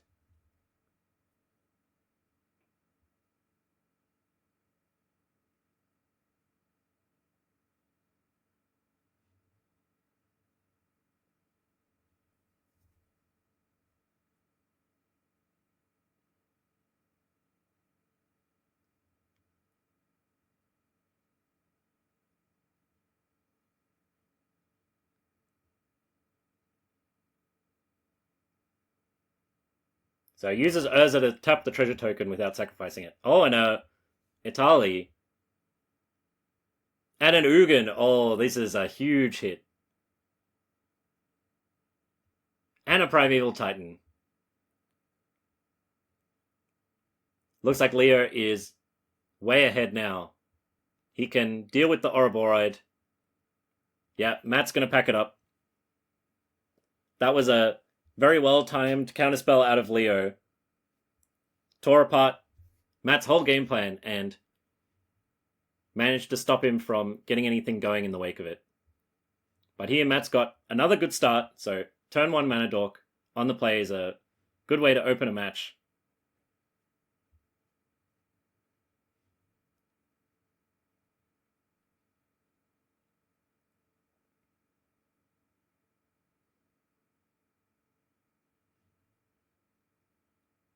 And a Zenith for 2.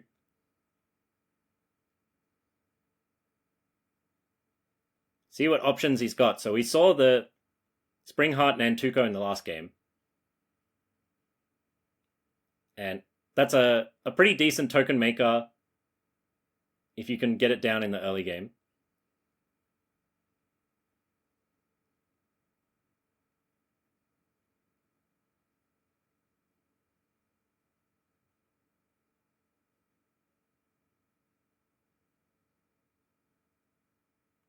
Pay as well with an Ouroboros if he can set that up.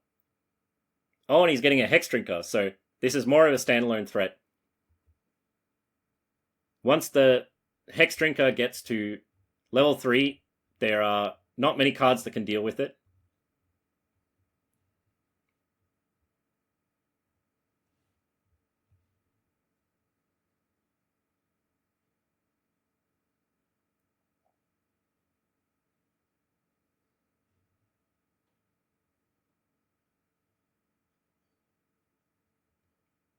And yeah, this is a... Oh, and he's got an Ouroboros as well.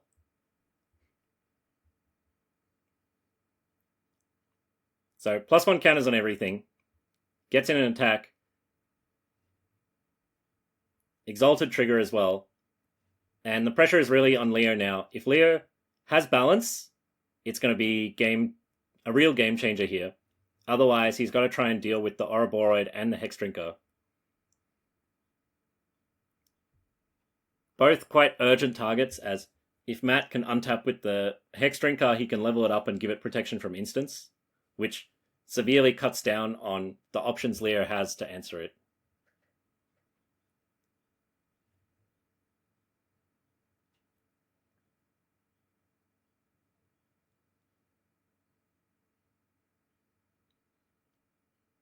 And Mox Diamond, oh, and a Sunfall.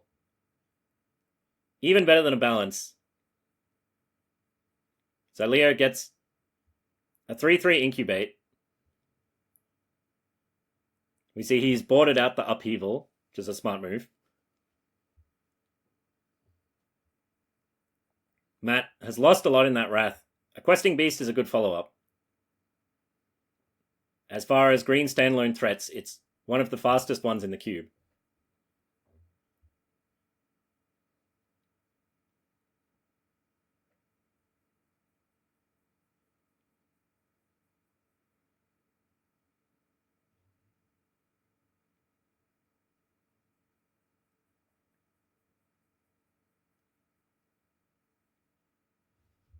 Staff of the Storyteller.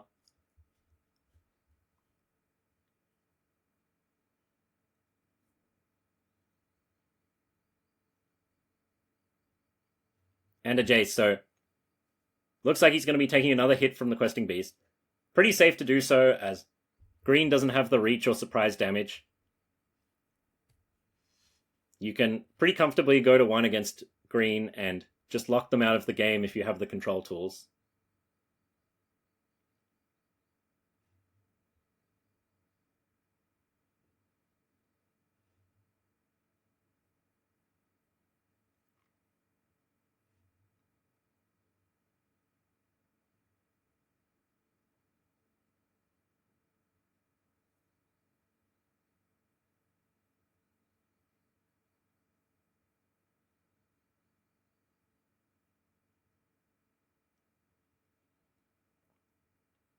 So a bit of a runway on getting Jace going.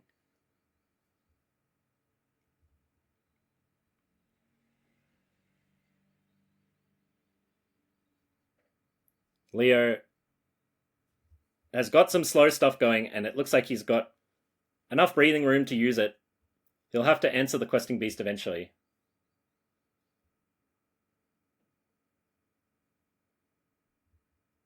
Ah, and this is a full price Force of Vigor.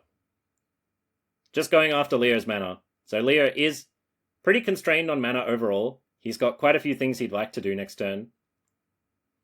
And if he had the artifacts, he could be using Jace to convert lands into more spells.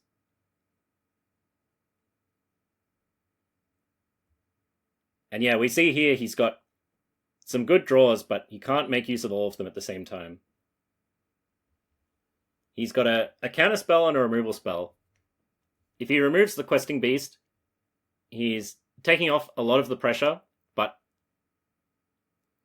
it is a bit rough to go shields down on the counterspell for a turn. as this may be Matt's last chance to deploy something good. Oh, and Jace is a wizard, so Leo gets to draw 2 cards off of it. That's very nice.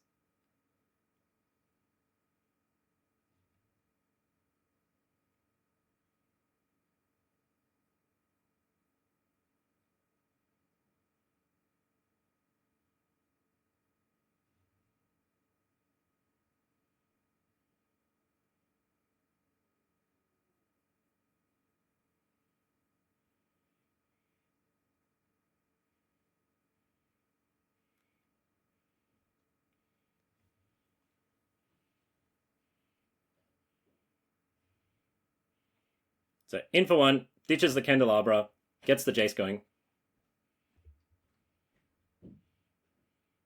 If he can fade Matt having something this turn, and looks like Matt is out of gas, so Leo's got at least the next 2 plays covered. He's really seized control of the game from this point. And just the Sunfall, so these board wipe effects are so devastating against green. They take quite a while to get going with their creatures, so you can undo several turns worth of work with a single board wipe.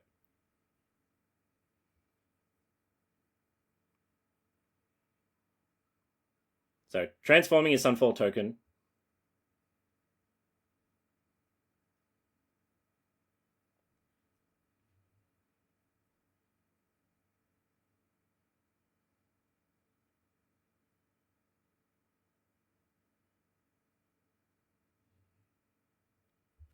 And with 2 counterspells rolled up, it's pretty unlikely Matt's going to be able to get out of this one.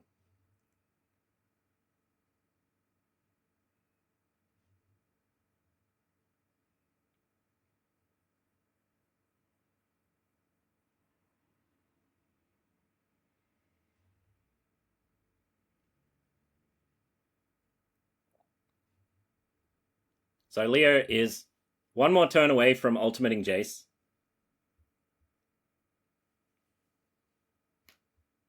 But he's also just hitting Matt for chunks of damage and locking him out from playing anything relevant.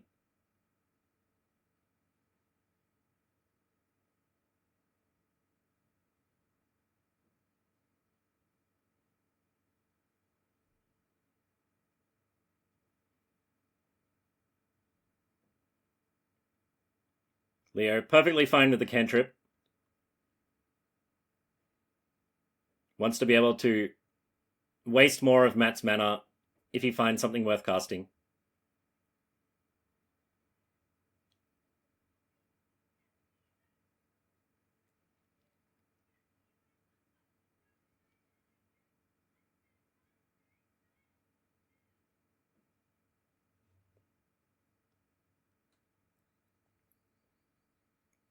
So end step, draw, discard with the converter.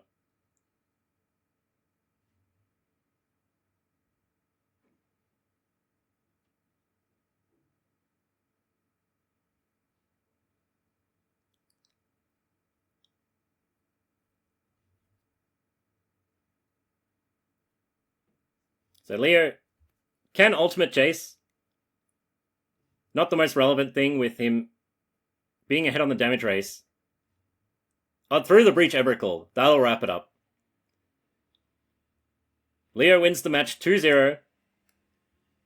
Very good tools against green. Some nice combo finishes, and the board wipes were devastating. So on to match 3 against Mania, and there's a lot of actions in one turn. Leo's got a turn 1 Jace on the play. That's about as fast a start as it gets.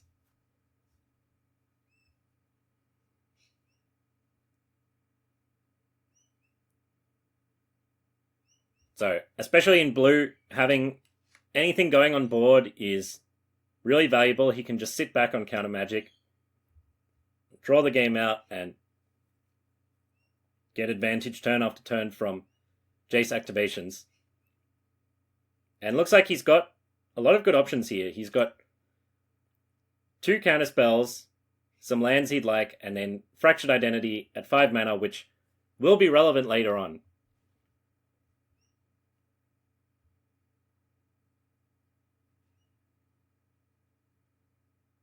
So, ditching the counterspell for now.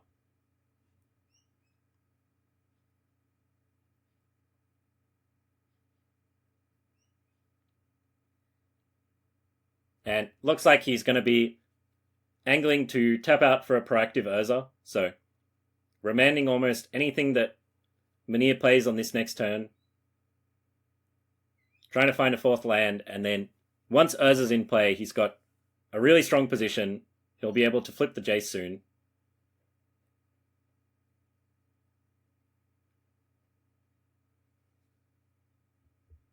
And the power of counterspells, Leo doesn't really care what Manir casts here, as long as he's not casting 2 spells in one turn.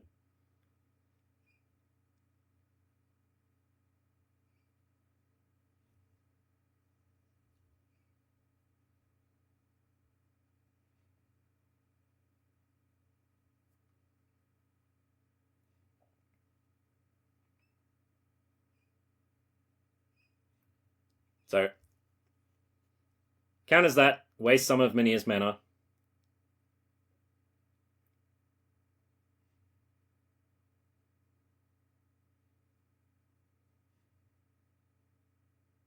Oh, picks up a mana drain. That's quite a tempting reason to not deploy the Urza this turn.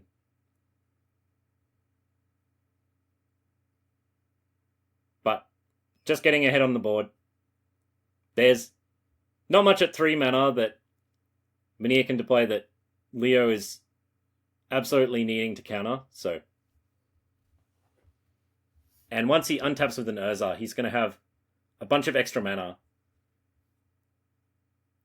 So, unlikely we'll see him tapping out after this turn.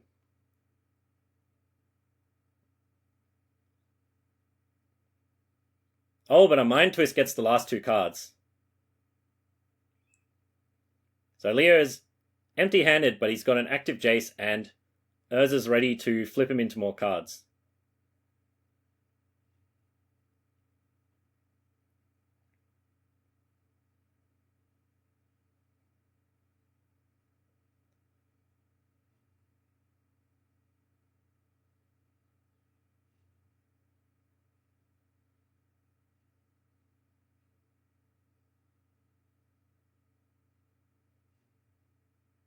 So some consideration to the sequencing here. If Leo Urza's into a draw spell, then that'll give him more options to discard to the Jace, but activating Jace first will give him consideration for something that he might want to do instead of activating Urza. But with only 1 spell in hand, it's unlikely that he's going to have an option much better than just activating Urza each turn. And perfectly fine with the land here.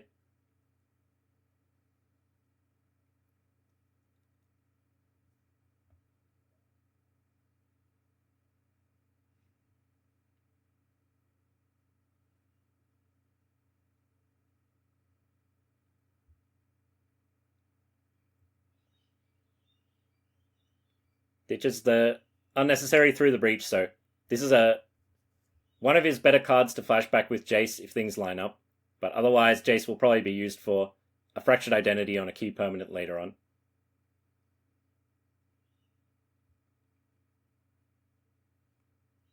And Manir really back against the wall here. He can resolve something, but he's very far behind on board.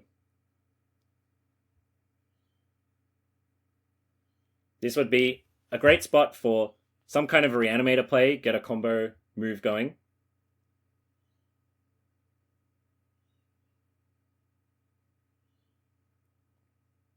But he can also afford to do a little bit of setup. Unlikely that Leo's going to have a counterspell for him next turn.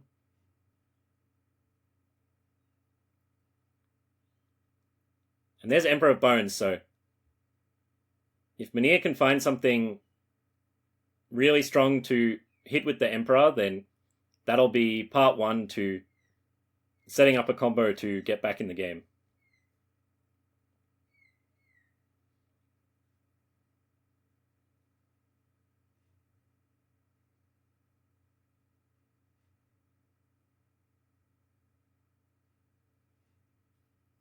And Leo no longer having access to that fractured identity.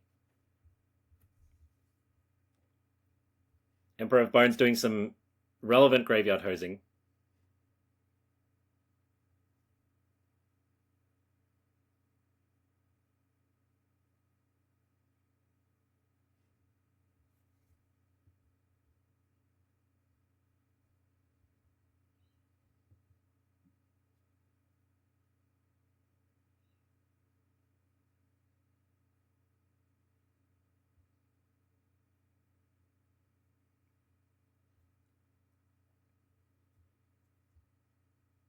And some consideration if he wants to use something like the currency converter or just go for some Urza spins. He also needs to leave back blockers because letting Minia get through with the Caustic Bronco is quite bad. So he's going to start with a drawn discard. Balance is not a bad catch-up play if things start going south for Leo, and he could just play it here to nab all of the cards from Minia's hand, but that's a bit of a gamble as Minia might actually have something big that he wants to discard, so Balance, not the right card for this game. And he can always flash it back with the Jace if things come to that.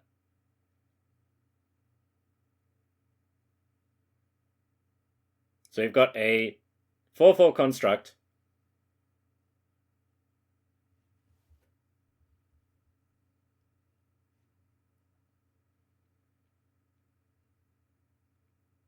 And Leo is sending it in. So Minia's going to get to attack with the Caustic Bronco. It's not going to deal any damage to Leo, but it is going to get Minia an extra card at the cost of some life.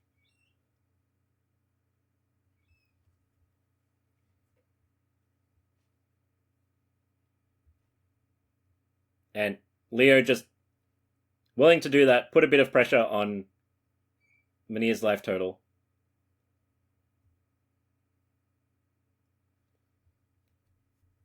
Without an answer to Emperor of Bones, he doesn't want to draw the game out too far, otherwise Minia could set up a combo there.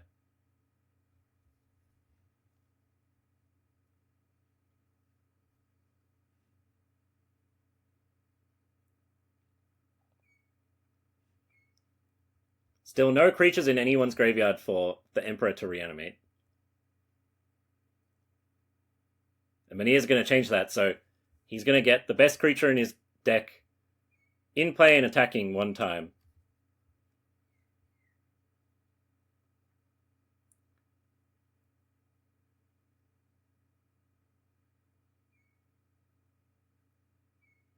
Archon is nice.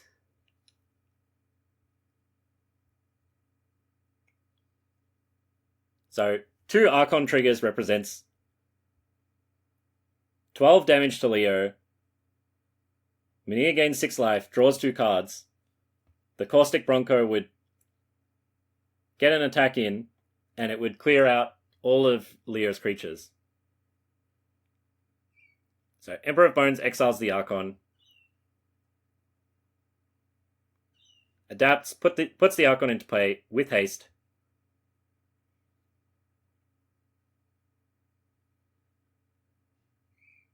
Resolve the first trigger.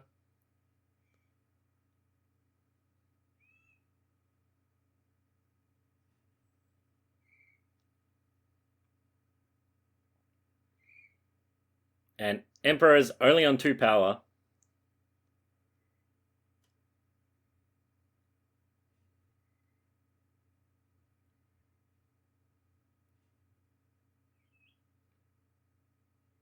But that Urza will be out of the way regardless. So I'll see how much Minia wants to send at Jace. He's pushing a lot of damage this turn, but it's always pretty tempting to just clear out an opponent's Planeswalkers when you have the opportunity to do it for free.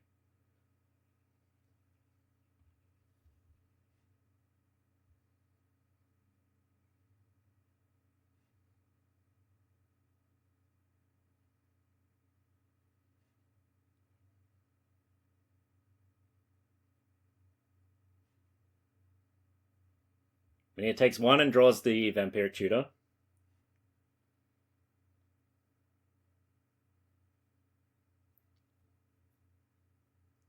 And Archon Trigger takes out the Urza.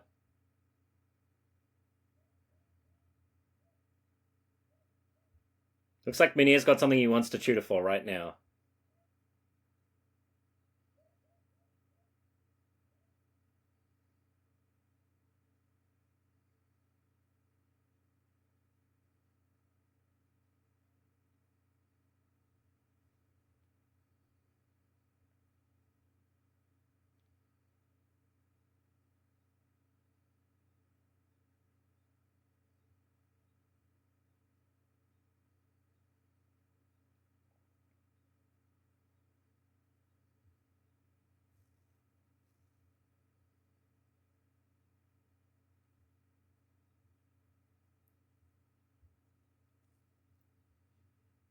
So if he can find a way to get an extra +1 counter on the Emperor, he can get another trigger of it. Unlikely there's a way to do that in his deck. Not a common feature of Vintage Cube. So looks like he's just going to pick up another big threat.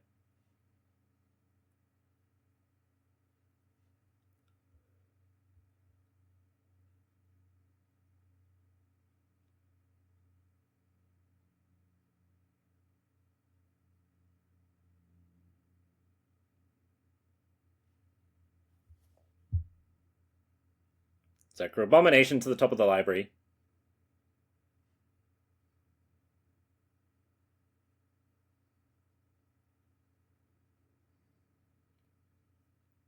Then the Archon trigger resolves.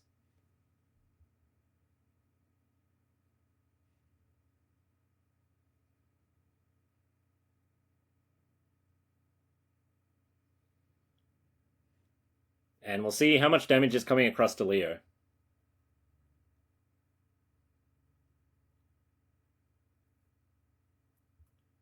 So, all to Leo represents a high chance of closing the game out with the Caustic Bronco trigger and just some attacks. Leo's got 1 draw step to put something together.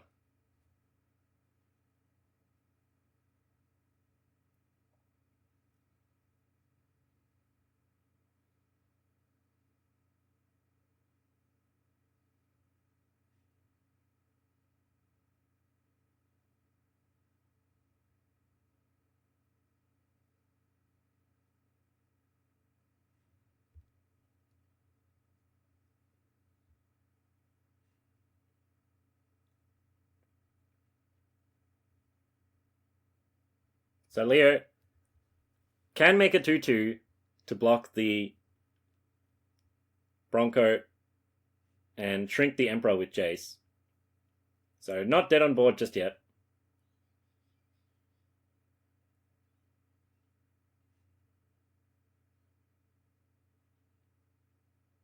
It's going to start with that.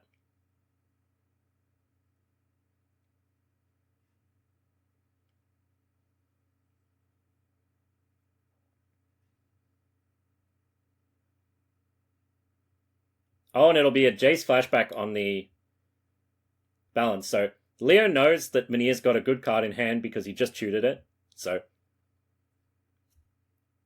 he's very willing to make Minia discard it here. So Minia loses 1 creature, all the cards in his hand, and 1 land.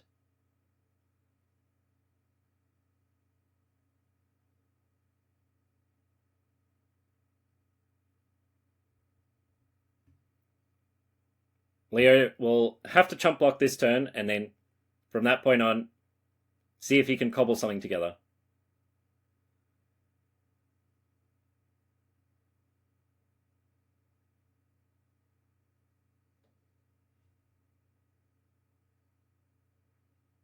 Oh, City of Traders. This is really nice with Lutri. Minia can pick it up and cast it this turn.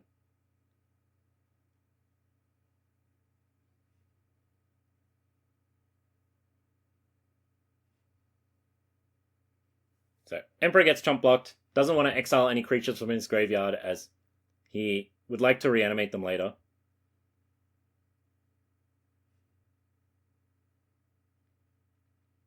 Picks up the free Lutri.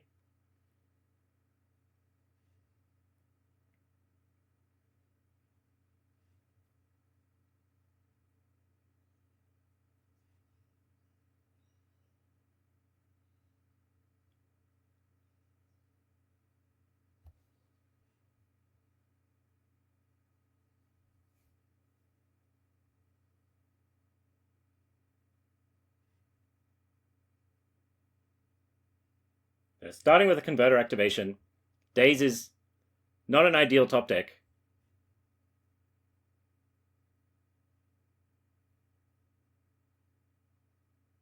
Leo can freeze the Emperor here. Does manage to line up the Daze, of course. That's as good as the Daze was going to get.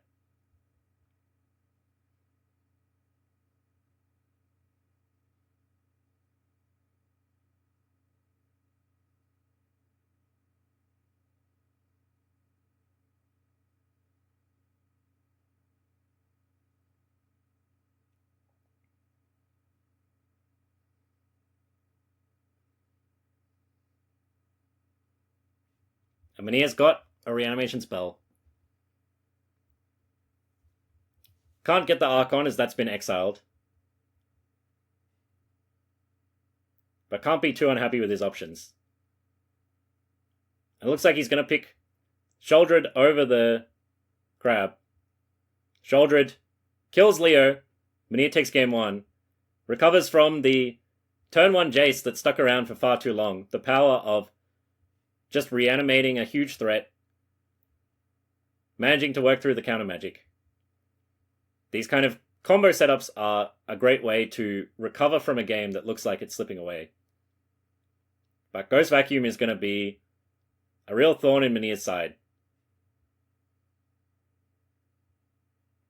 Very hard to reanimate something in the face of that.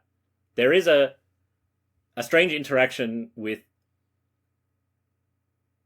Oh, but Leo's only got 1 land, so he kept his hand very heavily on the back of Ghost Vacuum. So yeah, it's pretty tough to set up, but if Mania can get 2 creatures into his graveyard at once, then his corpse stance does not target, so Leo would only be able to remove one of them and the other one would get reanimated. It'll be tough to actually line that up.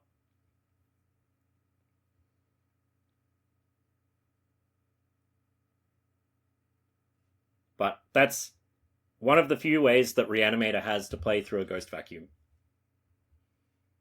Short of removing it.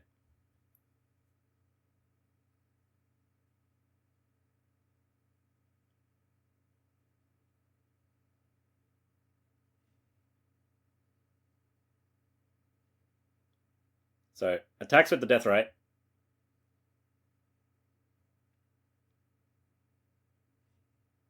Preacher comes down. Likely, Leo's not going to be happy to let this resolve.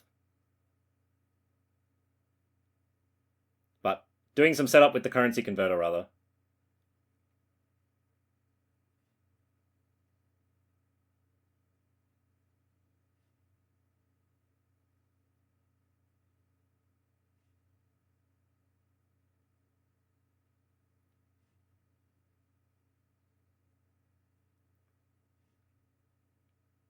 And ditching one of his counter spells.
Oh, and a balance to clean it up.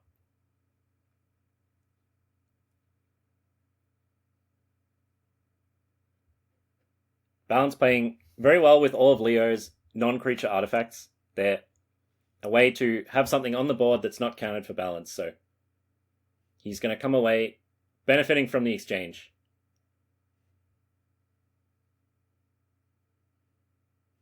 And Manir just picking what to discard. Entomb doesn't play very well against the Ghost Vacuum.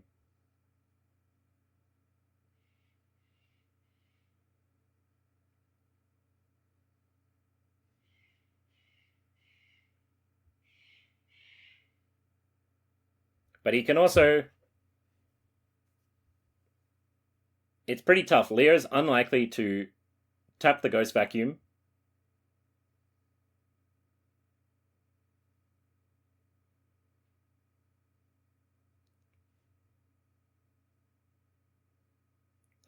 On Manir's turn, so he's just doesn't have a reason to go shields down on it. Oh, and a bunch of extra mana. So he already gets 2 mana out of the Tolarian Academy.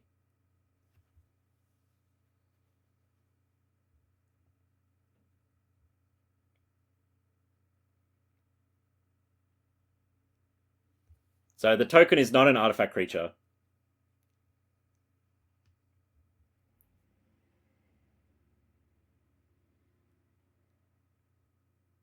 But with Urza's mana producing ability, now Leo's got access to 4 mana. You can definitely leave up a counter spell if he's got one.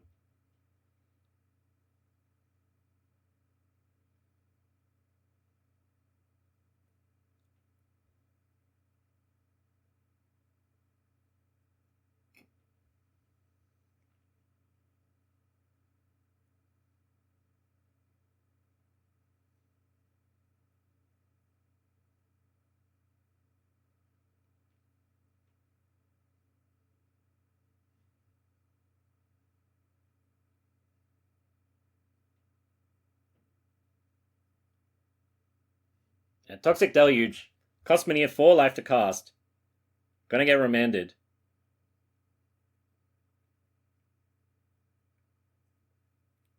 Leo draws a card off the remand.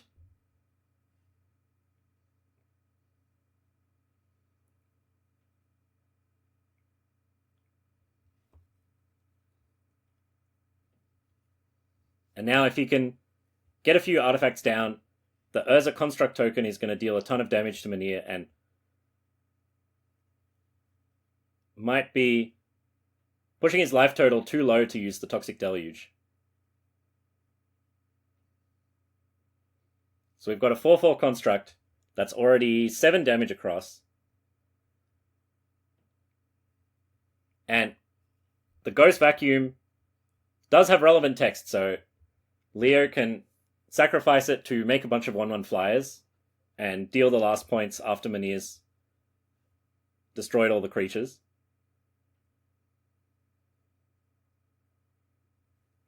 I think considering spinning the Urza here, he doesn't have too much else to do with the mana. The Candelabra is going to be able to make a ton more mana.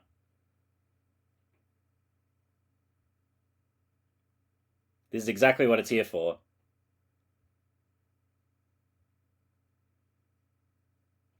So we're activating Urza.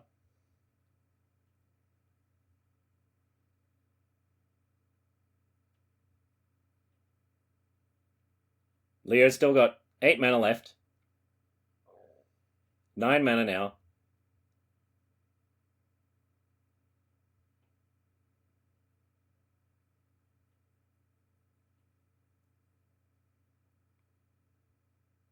And taps out for another activation.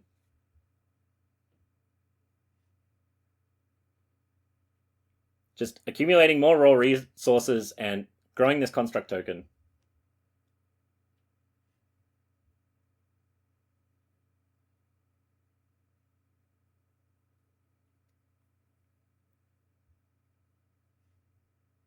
So there's an attack for 9, I believe. For 8.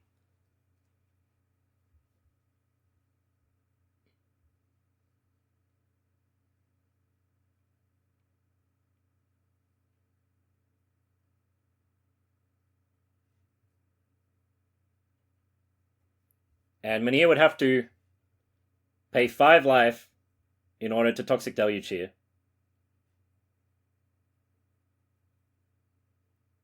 So Leo getting one last activation of the currency converter while he's got the Urza mana.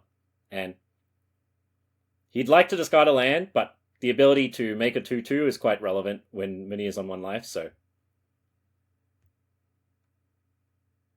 he's going to set up for that. He's also got the Ghost Vacuum activation to make some tokens later on.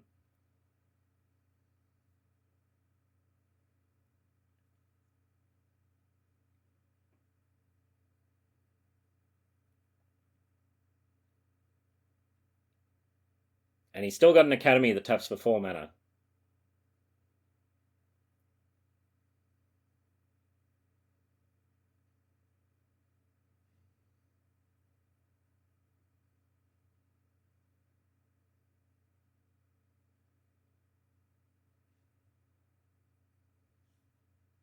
So no reason to make a move now.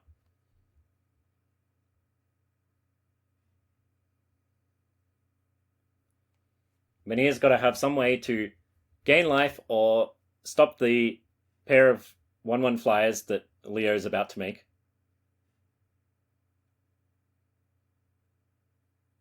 And Chaldred is dazed regardless. Leo takes game 2.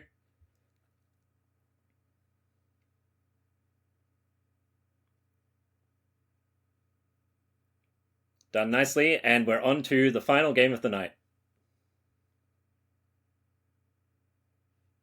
Turn 1 Ghost Vacuum, once again, a big problem for Manir's intention to set up some kind of Reanimator play.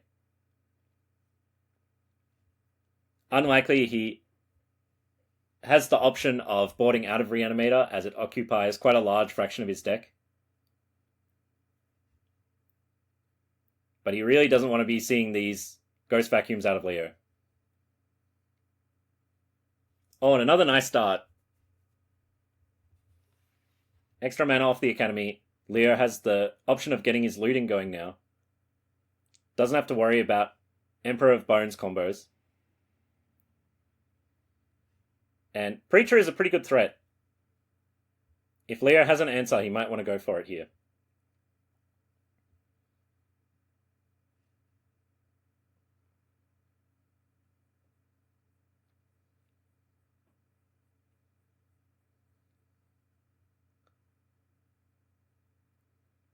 And there's a Remand.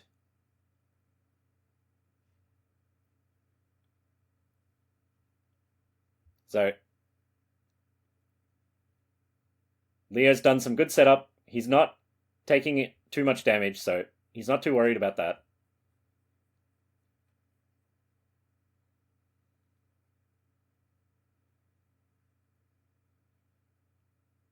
He's got access to 4 mana this turn, so he could use the currency converter and draw into a 2 mana play worth doing, and it looks like he's considering that.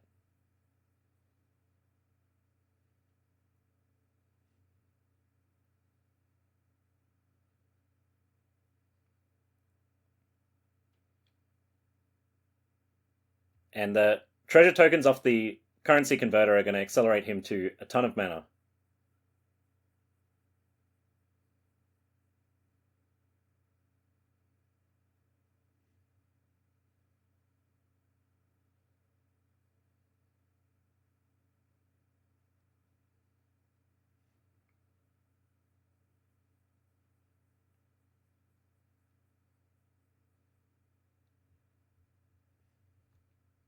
And Emperor just operating as a 2 mana 2/2 in this game.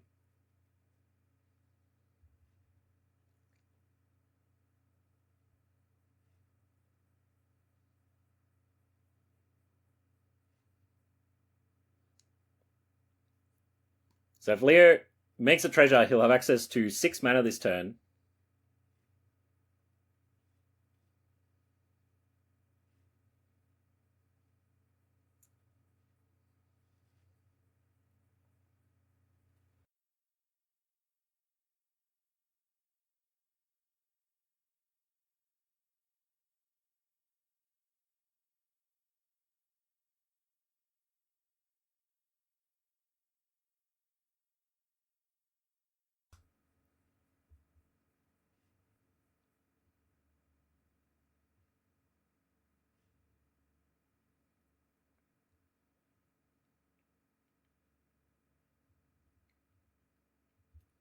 If he's got anything worth spending the mana on, it's pretty appealing.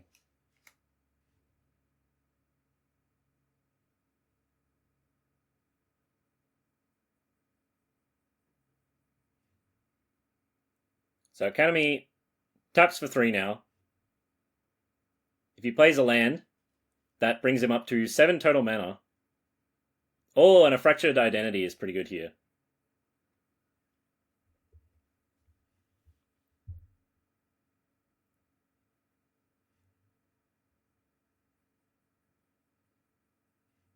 Now Leo's got something going and Manir's on the back foot.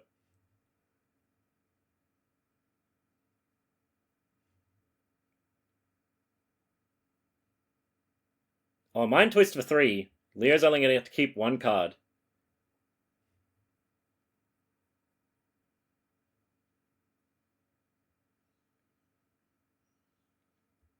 And with Leo on a lower life total, the Preacher is not going to be able to draw him extra cards.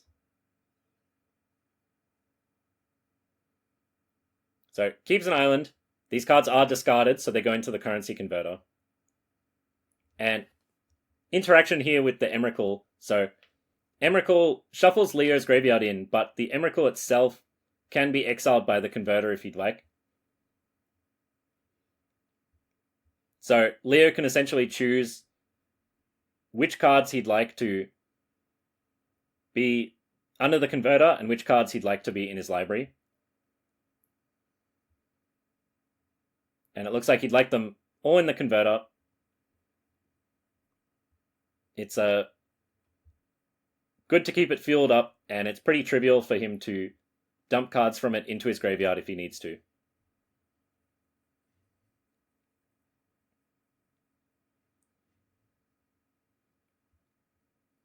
So Leo, out of spells, he's going to be able to make a 1/1 token here, and importantly, reduce Manir's life total so that he can get closer to drawing an extra card off the Preacher.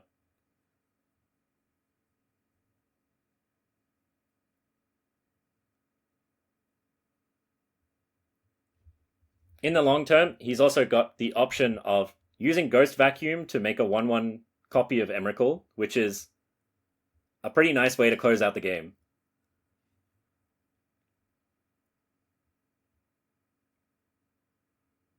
So, Preacher makes a 1/1 with lifelink.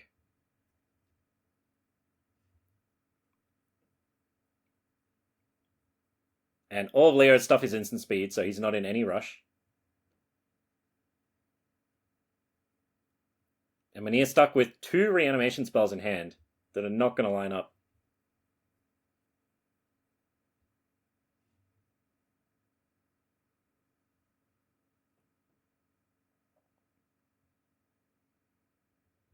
So, passing the turn back.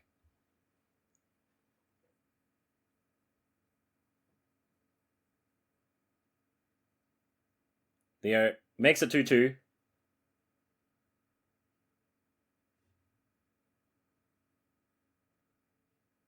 Puts the Jailer in the vacuum.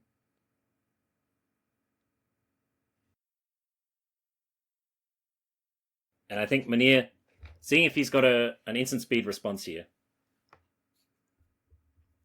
If he's got a Necromancy, he can steal Leo's Palace Jailer, which is rough because Leo would then steal the Monarch off of him, but it might be a way for him to get some traction going.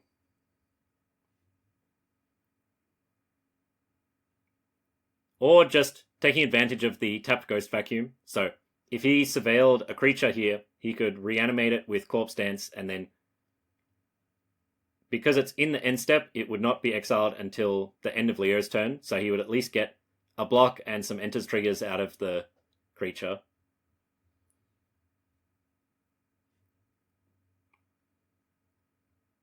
And Leo's got the Candelabra, so he's got unlimited mana if he wants it.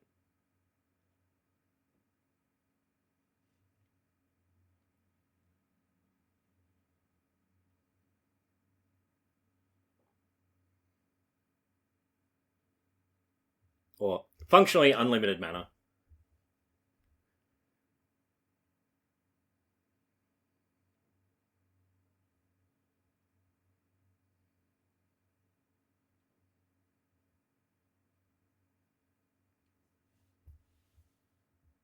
So, Preacher triggers.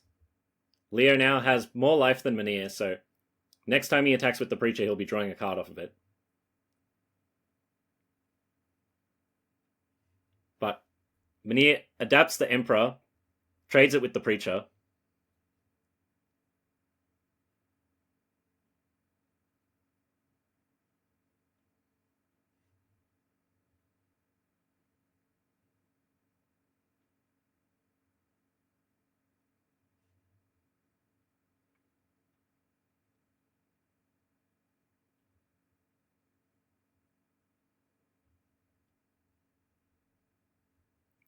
And I think, so Leo had the option there of making a 1-1 Palace Jailer, which is pretty tempting. If he did it before the end step, he'd get an extra card off of it.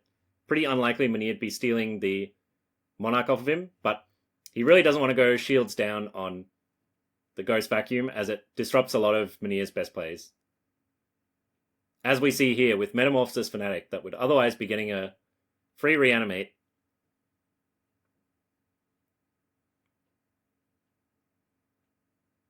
Instead, just a big lifelinker, and Leo's got some bigger stuff in the tank to break through a big lifelinker.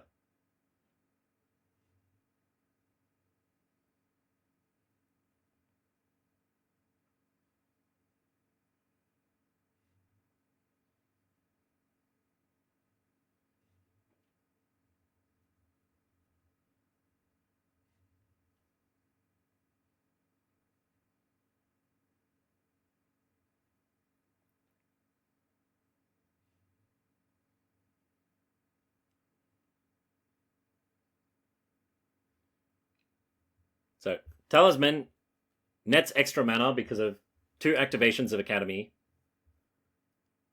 Might be holding on to the land to discard to Currency Converter if he doesn't want to go for the Emrakul play straight away.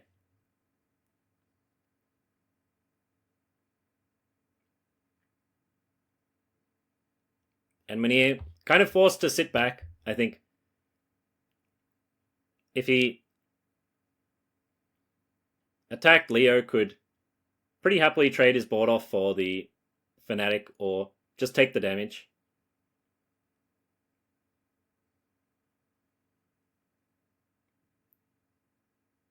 So, picks up Lutri here just as another creature.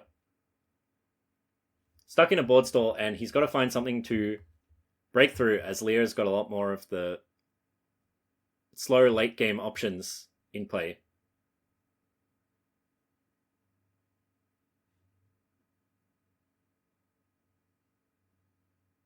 And it looks like we're going to see a 1-1 Emrakul soon.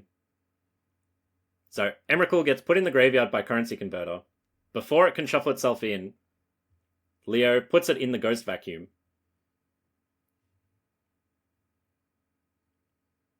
And later Ghost Vacuum can create 1-1 copies of each exiled creature. So he's going to get a 1-1 Emrakul. Which is a pretty funny way to obliterate your opponent.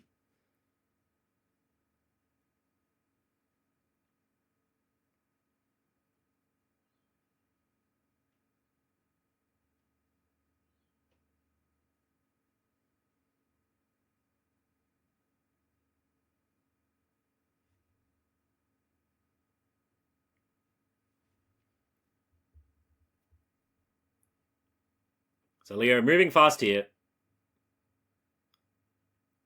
Taps the Academy for 6 mana. Uses the Candelabra to untap it and tap it again.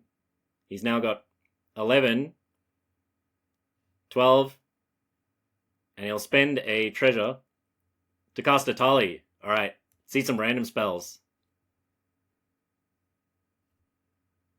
Mox Diamond, not so good. He can... I believe it just goes straight to the graveyard.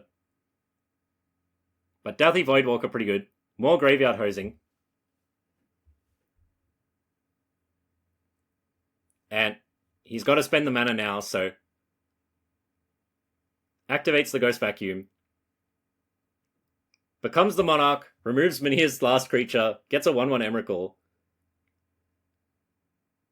This is severe overkill.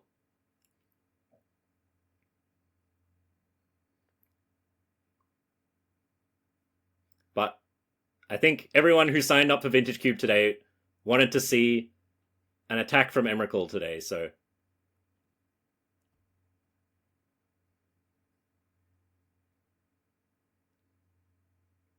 Let him do it, Mania.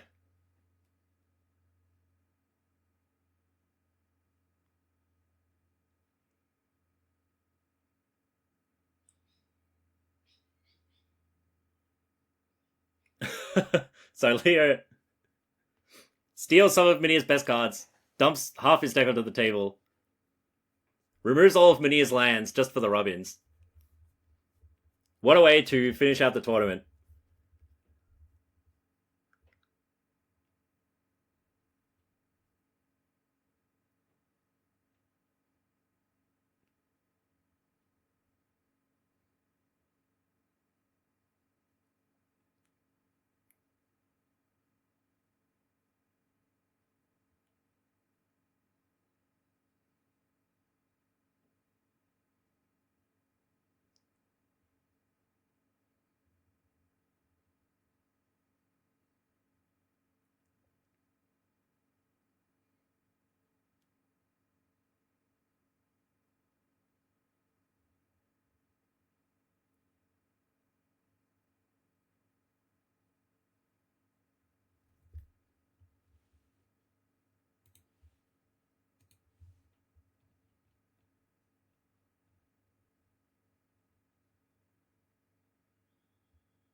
Minia's got a gift for Leo. He's gonna give him something under the Voidwalker.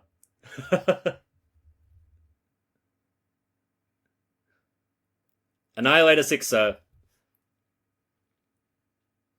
Well done. Leo takes the tournament with bit of a combo control. Counter spells for disruption, backed up by a combo finish. Combos are a great way to catch up from behind. Balance, also very good for catching up from behind. Makes them a good pairing for blue. Well done, Leo. I hope you all enjoyed, and I'm keen for the next video on the Big Cube tournament. I'll see you all next time.